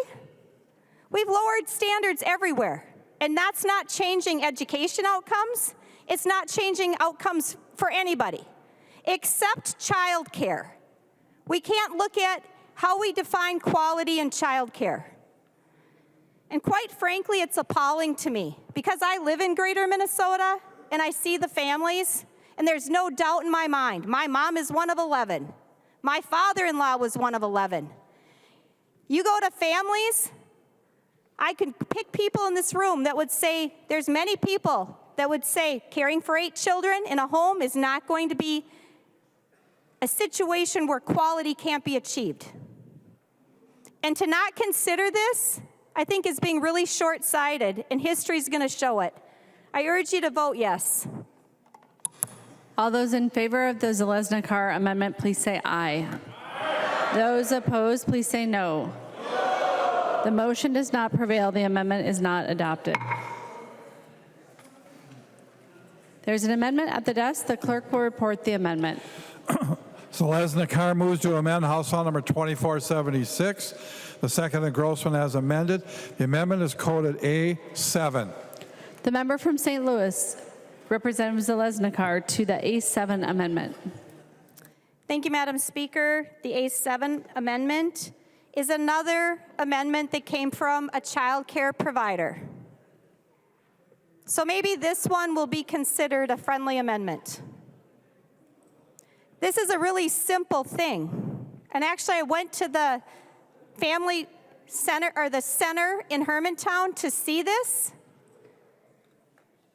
There's a rule that you have to have 35 square feet per child in a center. So I went through this one-level setting that's a beautiful child care program. And when I was visiting, one of the toddler rooms had 2 teachers. You have to have 1 teacher for 7 toddlers. So I'm doing the count, and there's not 14 kids. And I know there's people waiting to get in because they call me. They're on the waiting list. So I asked, why are there 12 kids? Why are there not 14? I figured maybe the kids were sick. You know what they said? We can't take 2 kids because we're 70 square feet short from what the law says. And I'm looking at this huge room where all these kids are playing. And if you've been around 33-month-old kids, which is 16-month toddlers to 33, they're a year and a half to 3. They're all like over here, or they're all like over there. And there's a whole room that's empty because they're all playing blocks together. They're all playing trucks together. They're all playing in the playtime together. They're not sitting in desks like we all are. So I wrote a bill to allow the counties to give an exemption because this facility, this daycare provider, asked for a waiver. They asked for a waiver so that they could have 2 more kids to have the proper staffing ratio. 2 teachers for 14 kids. They're losing the revenue from 2 children, and 2 families aren't getting childcare so that they can go to work. And guess what? The waiver was denied. It doesn't fit the rules. So I wrote a bill for a waiver that's pretty simple. If a facility, a child care center has less than 100 square feet, that's the difference, they could get a waiver. Do you know what 100 square feet is? It's about the size of a 10 by 10 bedroom. This isn't going to have, it's another common sense. It's not an issue for fire. I've been dealing with fire inspectors, fire codes, smoke detectors, sprinkler systems. They have all that. They've got egress everywhere, multiple exits, windows at grade level. It's just a simple, doesn't meet the circle. So we're not going to serve 2 more kids when they've got 2 teachers because the rules say this, so it is this. Even though it has nothing to do with quality, it has nothing to do with child safety, and it has everything to do with not serving 2 families waiting in Hermantown to get child care. And we say no. I'm saying yes for the families, yes for the kids, and yes for the program so that it can be viable. Members, we're talking about a waiver for the counties for up to 100 square feet for a center. I urge you to vote yes, another common sense amendment. The member from Ramsey, Representative Pinto. Thank you, Madam Speaker. Representative Zalesnikar, pardon me. Thank you. As I told you previously, I had, in response to this, I had reached out to the State Fire Marshal, which did express some concerns about this. I understand, I recognize that you may have your own expertise you're describing, but I did reach out to the State Fire Marshal. As I said to you, there were concerns. I would ask members to vote this down at this time. Thank you. Further discussion. Representative Zalesnikar. Madam Speaker, I'd ask for a roll call. Representative Zalesnikar requests a roll call. Seeing 15 hands, there will be a roll call. Representative Zalesnikar. Members, it's extremely disappointing for the state of Minnesota to see this level of absolute disregard on absolute small scale. Should be small to us, and it's huge to the people in greater Minnesota. And yet we can't say yes. We can say yes to everything else. Let's not do testing. Let's lower the standards from a 4-year degree to a 2-year degree. Everybody gets to have everything lower, but you know what? You don't have to test because there's lots of ways to show quality and that people are intelligent and can do their job, except in childcare. I find it very interesting, very, very interesting and extremely condescending to the childcare field. So, you know, I'm going to go back and have the fire marshal come to this facility and show me exactly where we're out of compliance. And this conversation is not over because I'm going to fight for the child care providers and for the families who are continually calling, along with the county caseworkers that are trying to find child care for people so that they can have an honest living and make a living. Because if they don't have child care, they're not showing up for a job. It's as simple as that. Members, vote yes. The clerk will take the roll on the amendment.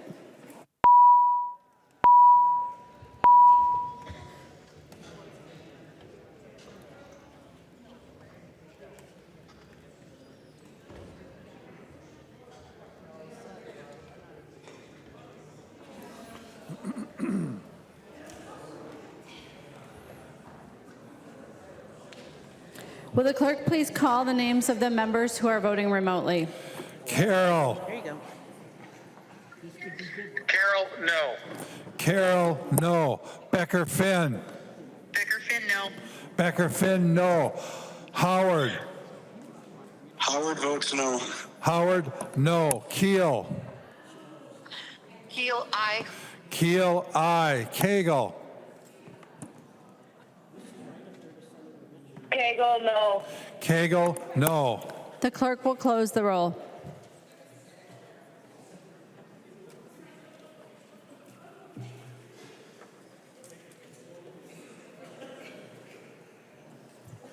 There being 61 ayes and 69 nays, the motion does not prevail. The amendment is not adopted. There is an amendment at the desk. The clerk will report the amendment. Hudson moves to amend House Bill number 2476, the second engrossment as amended. The amendment is coded A13. The member from Wright, Representative Hudson. Thank you, Madam Speaker. You know, you wouldn't know it to look at me necessarily, or based upon the interactions we've had here on the House floor, or perhaps even in committee, but I'm a pretty sentimental guy. I dig tradition, I like history, and it's been very cool, which is a word that's prevailed throughout our culture through the generations. I think that the fact that cool has remained decade after decade is something to note. It's been very cool to be a state representative here in St. Paul and to have access to this campus and to be able to tour the corridors, take a look at the nooks and crannies. And even before I was elected, coming here to visit fellow or legislators at the time to advocate for issues, the state office building was and remains a testament to history that I appreciate. I understand it's a little old, it's a little old-fashioned, but I kind of like that. I like the character and nature of our state office building. And I don't know ultimately what it's going to look like once the big dig is completed. But one thing that I do know is that the money that we are spending on it, $730 million, is money that we could probably better spend in other places for other purposes. And in the context of the underlying bill that we're considering right now, childcare seems like low-hanging fruit. So this amendment is quite simple. Instead of writing checks to the investment bankers who are financing our new palace for we politicians, the money would instead be deposited into the Early Learning Scholarship account and distributed to parents as provided under current law. And, you know, we've heard throughout our discussion, throughout our debate here tonight, and it's been acknowledged by Chair Pinto and others, the necessity, the need for child care services. Maybe we should prioritize that over spending $750 million on ourselves. Members, I would suggest you vote green. Discussion to the amendment. The member from Scott, Representative Tapke. Point of order, Madam Speaker, that in House Rules 3.21, motions and propositions and amendments must be germane to the subject at hand. So Chapter 16B is not in this bill at all, and that is where this amendment resides, and I hope you find it out of order. I find the point of order well taken. Representative Hudson. Thank you, Madam Speaker. I would challenge the ruling of the Speaker and request a roll call vote. Representative Hudson appeals the ruling of the speaker and requests a roll call. Seeing 15 hands, there will be a roll call. Representative Hudson.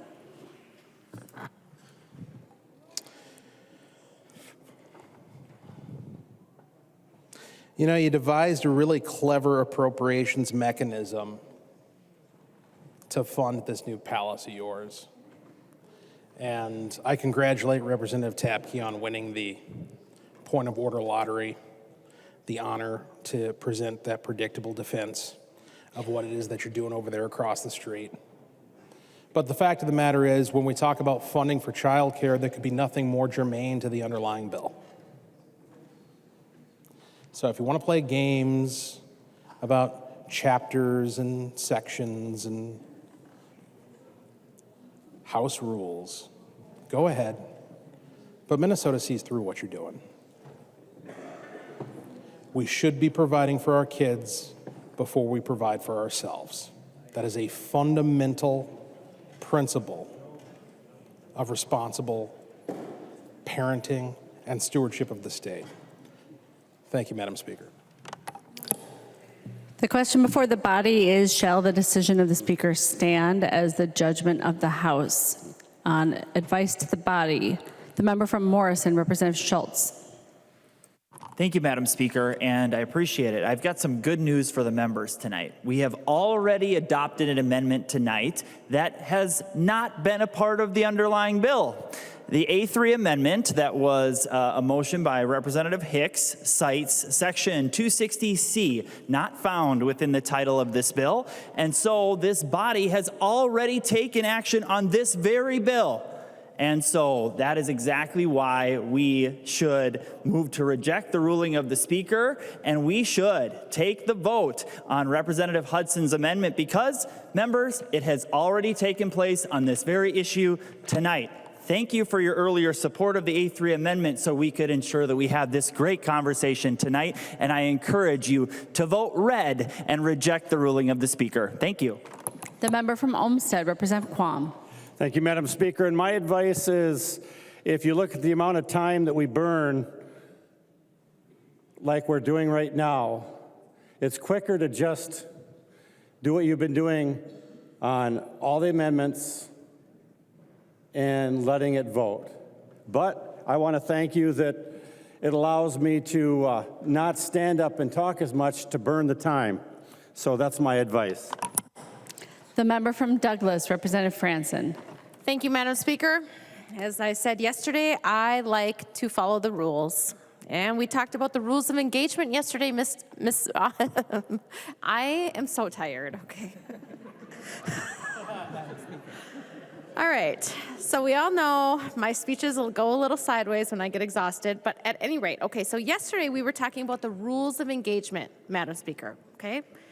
We like to know when we come onto the House floor what the rules are, and we would like to keep those rules the same each and every day.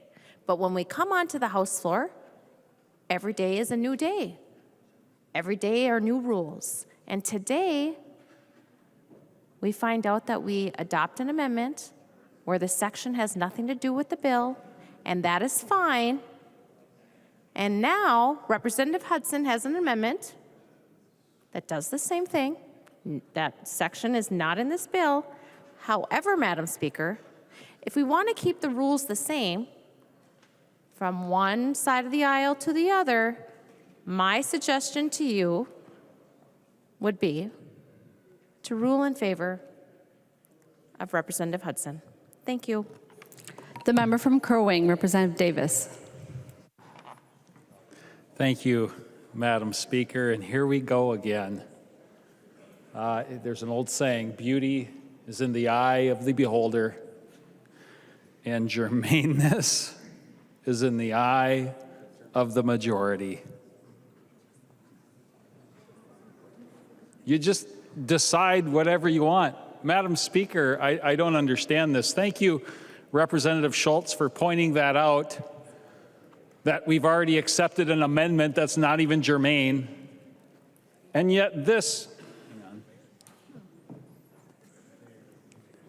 the A13 amendment, redirect state office building debt service payments to fund early learning scholarships. Madam Speaker, how is that not germane to this bill? It's the wrong ruling. Thank you. The member from Chisago, Representative New Brindley. Thank you, Madam Speaker. And I'm trying to remember when we took up the A4 amendment, I don't remember who was on the rostrum, but it seems like we may have had a Speaker Pro Tem on the rostrum when we had the A4. So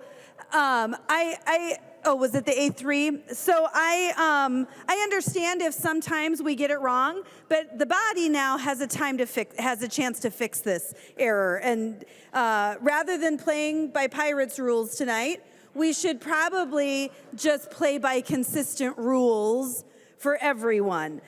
So while, like I said, I think there may have been a pro tem at the rostrum during the other debate. I don't remember for sure.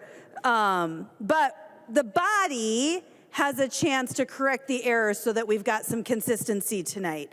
So we should all vote no to overrule the ruling of the Speaker. The clerk will take the roll on the appeal.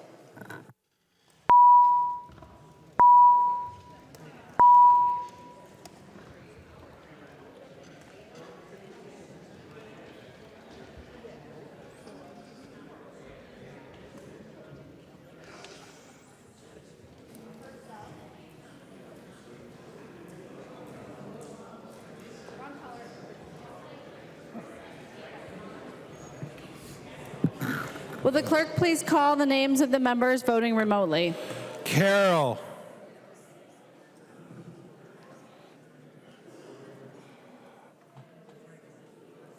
Becker Finn.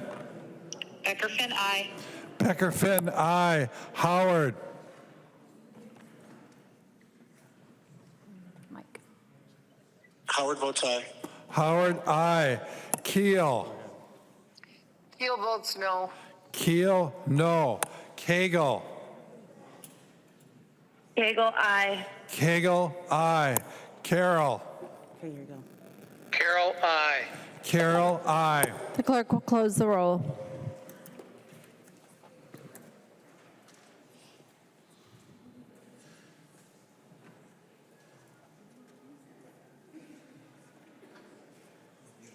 There being 69 ayes and 61 nays, the motion, the appeal of the ruling of the Speaker has been decided and is the judgment of the House that the decision of the Speaker shall stand.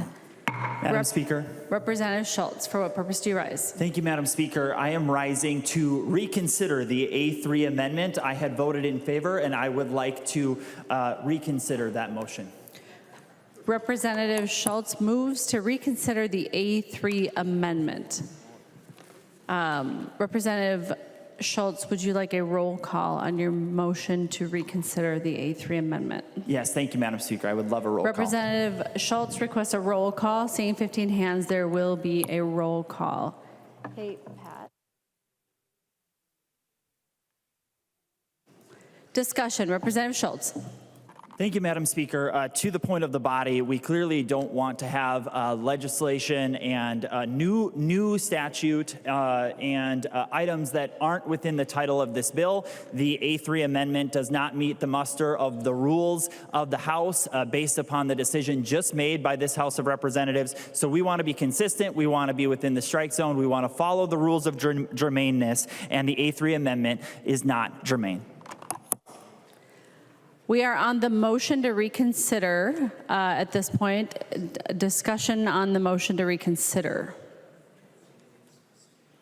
Seeing none, the clerk will take. I'm sorry, I can't see you very well back there. The member from Chisago, Representative New Brindley. Thank you, Madam Speaker. I think that's why our staff also let you know that I wanted to speak. This is an important motion now. We established a strike zone earlier, but now we have established a new strike zone. So now it's the right thing to do to play by the rules and make sure we're working within the same strike zone. So this motion to reconsider the A3, I hope we take this seriously. I hope we take this seriously because this chamber is very quickly becoming the wild, wild west, where there are no rules. Again, pirates' rules, right? If you can get away with it, then it's okay. So thank you, Representative Schultz, for catching this error so that we can make sure that we correct it. We all play by the real rules and not just what we want them to be in any given moment. Let's be consistent. Let's be consistent. And the way we show that consistency right now is by voting to reconsider the A3 amendment to make sure we are applying the same rules to everything we do here. You know, rules are a big deal in this chamber. We have the rules of the House that this entire body votes on together, that we all agree that we are going to play by these rules. We also have Mason's Manual. We agreed to play by these rules. Now, we agree to Mason's Manual. Then, of course, our rules of the House trump Mason's Manual. And thankfully, last night the Speaker also let us know what custom and usage is, very specifically. And fortunately, I was able to get a copy of that. I appreciate that. So we do have the strike zone very clearly defined now. And this A3 amendment needs to be reconsidered so that we can apply the rules of this body to the amendment. So that as a body, we can choose consistency, and by choosing consistency, we're choosing transparency. Because frankly, if we don't know what the rules are from 1 minute to the next, the public certainly does not know what the rules are from 1 minute to the next.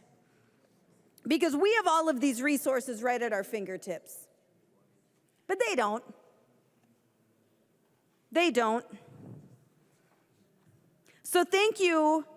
And in fact, I'll be honest, Representative Schultz noticed immediately that, you know, there's a question about this A3 amendment. I'm not sure that it should have been germane, but clearly he let it go. However, now that we've made a ruling on the A13 amendment, I'm sure you will all agree that we should actually have a thorough discussion on the germaneness of the A3. And the way we do that is by voting to reconsider. So members, let's have some integrity. Let's follow the rules that have been set forward. Again, in this instance, it really comes down to the custom and usage of the House, which we've got right in front of us. If anybody needs a copy, I've got it here. I'm happy to share it. We all have access to these rules now. So we should all be able to play by the same rules. So let's vote yes on Representative Schultz's motion to reconsider the A3 amendment. And let's make sure that this body is consistent in how we apply these rules. The member from Wright, Representative Hudson. Thank you, Madam Speaker. I think the measure of how principled you are in a process like this is whether or not you're willing to subordinate your preferred outcome to an objective reading of the rules. And my preferred outcome is that the A3 amendment were retained in this bill because I love what it does. I have a bill that's categorically similar, but the amendment from Representative Hicks actually takes it further. My bill was the result of meetings that I had with blind parents who seek to not have their disability, as it's considered, to be a sole reason why they're considered unfit to remain parents, whether through child protection or in a custody dispute, in a marriage that's coming to an end, or whatever the case may be. I think that's a good cause. I want to see that outcome fulfilled in law. In this case, the idea that we're going to broaden that out to include all disabilities and say that just because you have a disability, that doesn't mean that you're an unfit parent. That is a good, righteous, moral provision that ought to be in the law. But if our pathway to achieving it is to violate our own rules in order to get there, doesn't mean we can't get there some other way. We still have legislative days. We can still fast track something like that. There's all sorts of processes that we can utilize and call upon in order to make that happen. But I think what's important in this moment, and I appreciate, as New Brindley has noted, the acuity of Representative Schultz in bringing up this point, is that we have an opportunity here, and I'm going to skirt right along the edge of what our rules allow, because that seems to be pretty prudent, given the argument that I'm making. We have a unique opportunity here to signal and demonstrate our fidelity to our rules in a moment when the integrity of the overall legislative institution has come into question in recent days. For once, just for once, it costs you nothing. It really does. It costs you nothing to do this. For once, prioritize doing it the right way over just doing it because you can. Support this motion. Thank you. The member from Anoka, Representative Niska. Thank you, Madam Speaker. And like Representative Hudson, I agree with the policy outcome of the A3 amendment. I think it's a good policy. But we do have to reconsider it for a more important reason, which is fundamentally whether we have rules in this body at all.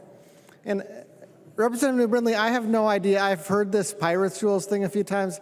I have no idea what you're talking about. But here's what I do remember. One of my favorite cartoons growing up, favorite comics, every Sunday, Calvin and Hobbes. And we had all the Calvin and Hobbes books. And one of the best things about Calvin and Hobbes was a game called Calvin Ball. Calvin Ball was the sport that Calvin and Hobbes would always play with each other. The most important feature of Calvin Ball was there are no rules. Or more precisely, they would just kind of make up different rules every time they played the game. It was pretty funny. It was really entertaining as a comic. Not so good for a legislative body. But I'm worried that that's what we're getting here is Calvin Ball, where we just make up new rules every time. And all that matters is whether the outcome is what the majority wants. And that's the A3 amendment. It's not germane by any of our rules. It's not germane by any of the standards that have been spoken related to any of the rulings that have been made. So, are we going to have Calvin Ball, or are we going to have rules? If we're going to have rules, we have to reconsider the A3 amendment so we can make a point of order. So, vote green on the motion to reconsider. The maker of the motion, Representative Schultz. Thank you, Madam Speaker. I really appreciate this debate, and I'm so glad that the members of this body are involved and engaged in it. This really hasn't been tonight a discussion over exactly the position that the Speaker has taken. It's a question for each of us. It's a question of priorities, and it's a question of rules. And I'm going to focus on rules for a second, because this is critically important. We're talking about germaneness, and we're talking about exactly the definitions of our conversation last night. The decisions that were made by the Speaker and the decisions that were made by us as it relates to germaneness. And the reason that's important, members, for each one of us, it doesn't matter whether it's Representative Hicks, whether it's myself, Representative New Brindley, or any other member of this chamber, or Representative Hudson to his amendment. This is important for every single one of us this week. What are the rules? What is the strike zone? We have to know this information in order to know how we operate, or we need to redefine our rules. Or this will happen every single day. This very topic will happen every single day until our constitutionally mandated date comes on May 19th to finish the business of this legislature. On May 20th, there will be some retirement speeches, but on May 19th is when the business needs to finish. And members, there is literally no understanding as to the rules of this body right now.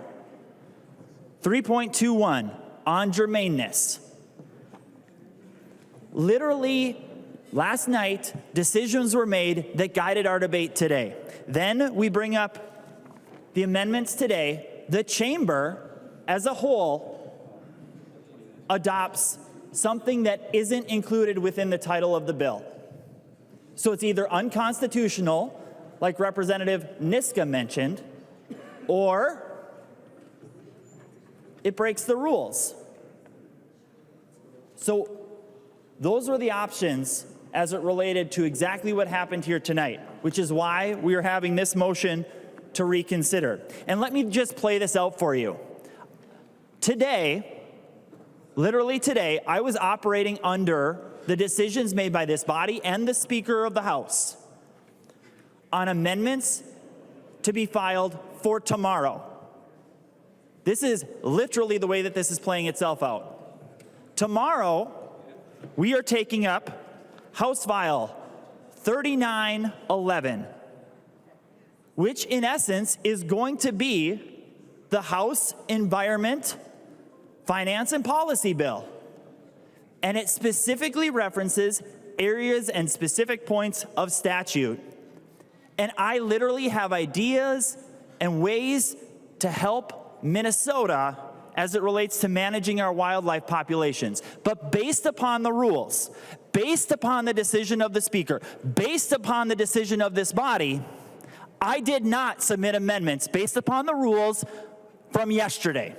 Now we're over here, and this decision has been made that this is within the strike zone.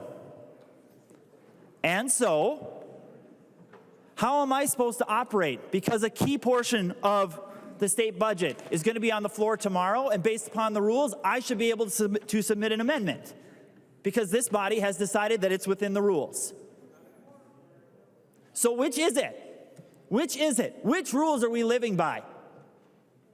Sincerely, as an elected member of this body, which rules is it that we're abiding by? Is it what was decided last night, or is it what's happening tonight? Which is it? In addition, there's another bill coming to the floor. My understanding is tomorrow. Has the exact same consequence. But this time, the amendment is being authored by someone on your side of the aisle. So what's it going to be? What set of rules are we using? Germaneness? Thank you, Representative Swazinski. Germaneness, so 3.21. In which case, we need to ensure that we reconsider the A3 amendment because it is outside the realm of germaneness. Now, I can certainly understand if you want to keep this in the bill, one option would be obviously not to reconsider it. But then someone on your side should be reconsidering Representative Hudson's motion. And we should be having a vote on it based upon the germaneness that you all, the standards that you all are using. So what's it going to be? We can't have two standards in this body. It directly impacts the way that we go about this session, the way that we go about the rest of the week. I'm sure none of us are all that excited to be here at 11:44 p.m. on Tuesday night. I get it. But this keeps happening. And why? Because there's no clarity over what rules we're operating under. So help us, members. Help us understand exactly what the rules are that we're going to use before this body. Let's establish what germaneness truly is. Vote green. The author of the bill, Representative Pinto. Thank you, Madam Speaker, and my apologies for speaking after the author of the amendment. There was a miscommunication with the Speaker. Members, this is not that complicated. So there was a reference made that the amendment, the A3, the chapter that it amends 260C is not in the bill. I direct members' attention to line 1.8, literally on the first page of the bill. Chapter 260C is in fact amended. Page 7 is where that section is. The amendment relates to child protection. It's a reform of child protection. This, as members know, is a very high priority, an area of focus for the session and certainly in the bill. The A3 amendment is germane. Now, there was a comment made the other side, I think maybe a couple of folks said this, not germane by any of our rules. If folks really thought it was not germane, of course, the opportunity, the time to do that was when the A3 amendment was up. I know the author of the amendment spoke with folks about that, about the amendment. That was the opportunity to do that. I assume that that did not happen because, in fact, it is clearly germane versus the amendment that was ruled out of order amends Chapter 16B relating to Department of Administration and the capital area building account to address health, life, safety, and security needs. Nothing to do with what's in the underlying bill. So this is not that complicated. These are, it's a same set of rules being applied to the two amendments. Members, I would urge that we vote against the motion to reconsider. For a third time on the same topic, Representative Schultz. Thank you, Madam Speaker. And since he referenced it, he cited exactly the example that I'm giving for the way that I am trying to participate in debate tomorrow. The House Environment Bill. To the exact same standard that Representative Pinto just mentioned, I did not pre-file an amendment because... Point of order, Madam Speaker. Representative Long. Since 101, we are not debating an amendment for tomorrow. We are debating currently a motion to reconsider. To the issue before the body, Representative Schultz. Thank you, Madam Speaker. The statute that the A3 amendment references is not within the title of this bill. So for the future, for the rest of this week, for the rest of this session, we either cannot bring amendments that go outside the scope of the chapter, or we need to suspend the rules. Those are the options. Those are the options. Because I was operating under, literally today, operating under the assumptions of the decisions made by this body yesterday. Okay?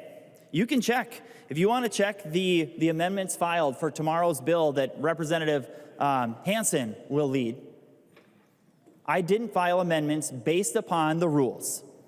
Based upon the rules as defined by decisions made yesterday. So what's it going to be? That's the question, members, because it's the exact same thing.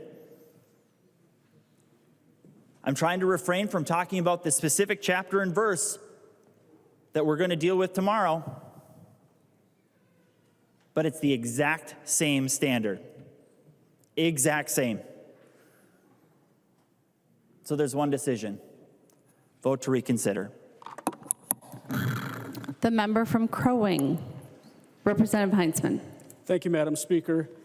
Members, I am going to quickly jump into this discussion, although I don't usually like to talk about the rules. I usually leave that to a number of other members. But on this one specifically, Representative Schultz and I discussed tomorrow's environment bill and this amendment that he wanted to bring. And I specifically cited the strike zone that was just recently established and advised Representative Schultz not to bring said amendment because we understood, at least we thought we did, the rules.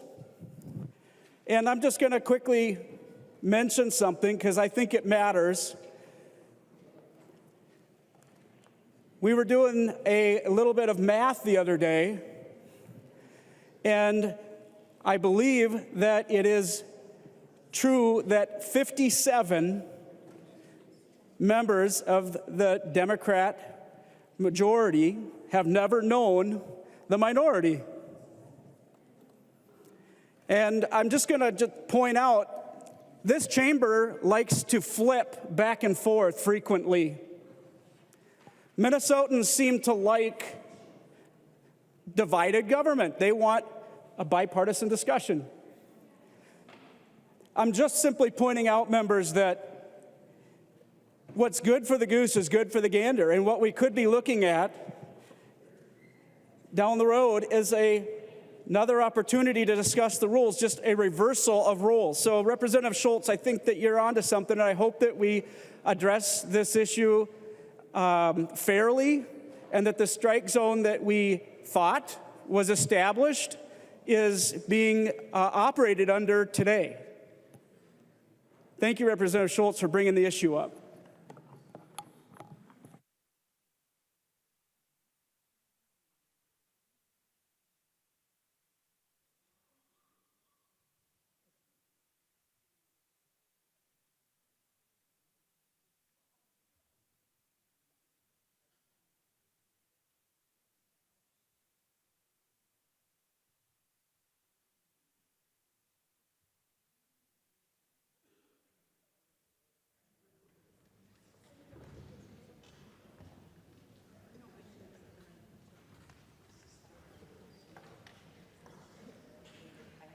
Representative Long. Madam Speaker, I move to lay the motion to reconsider on the table.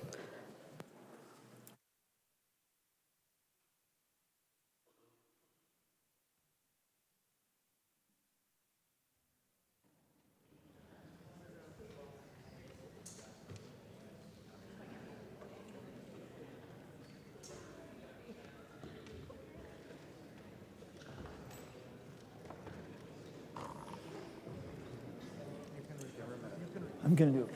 No, no.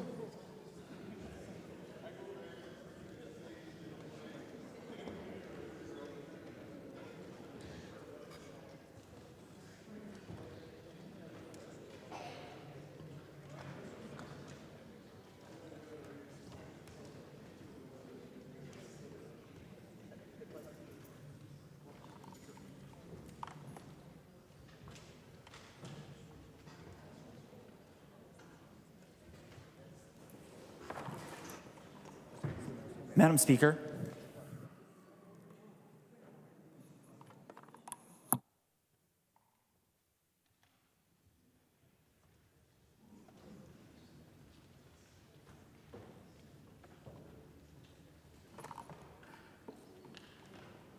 Madam Speaker.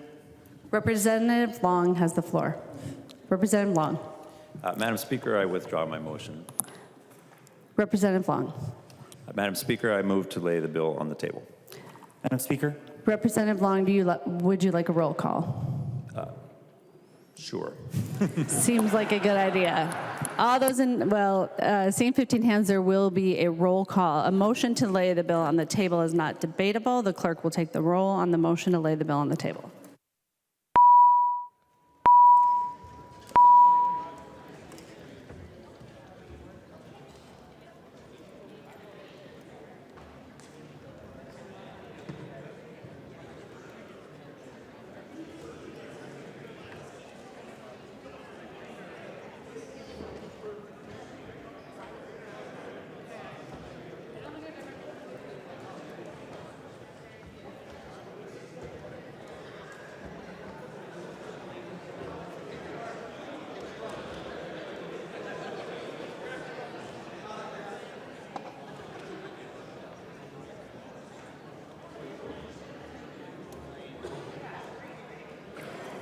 Members, please vote.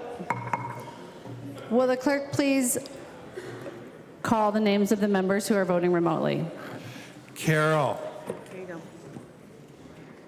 Carol, I. Carol, I.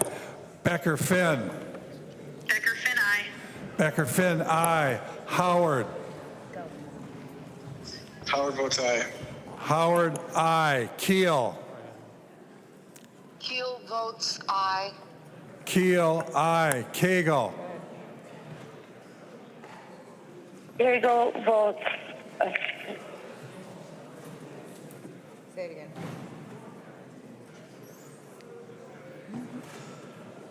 Cagle.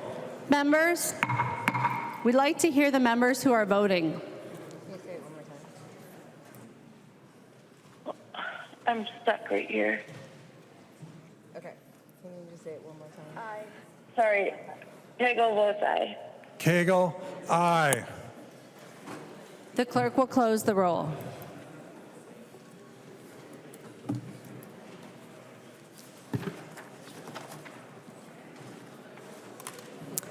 There being 107 ayes and 23 nays, the bill is laid on the table.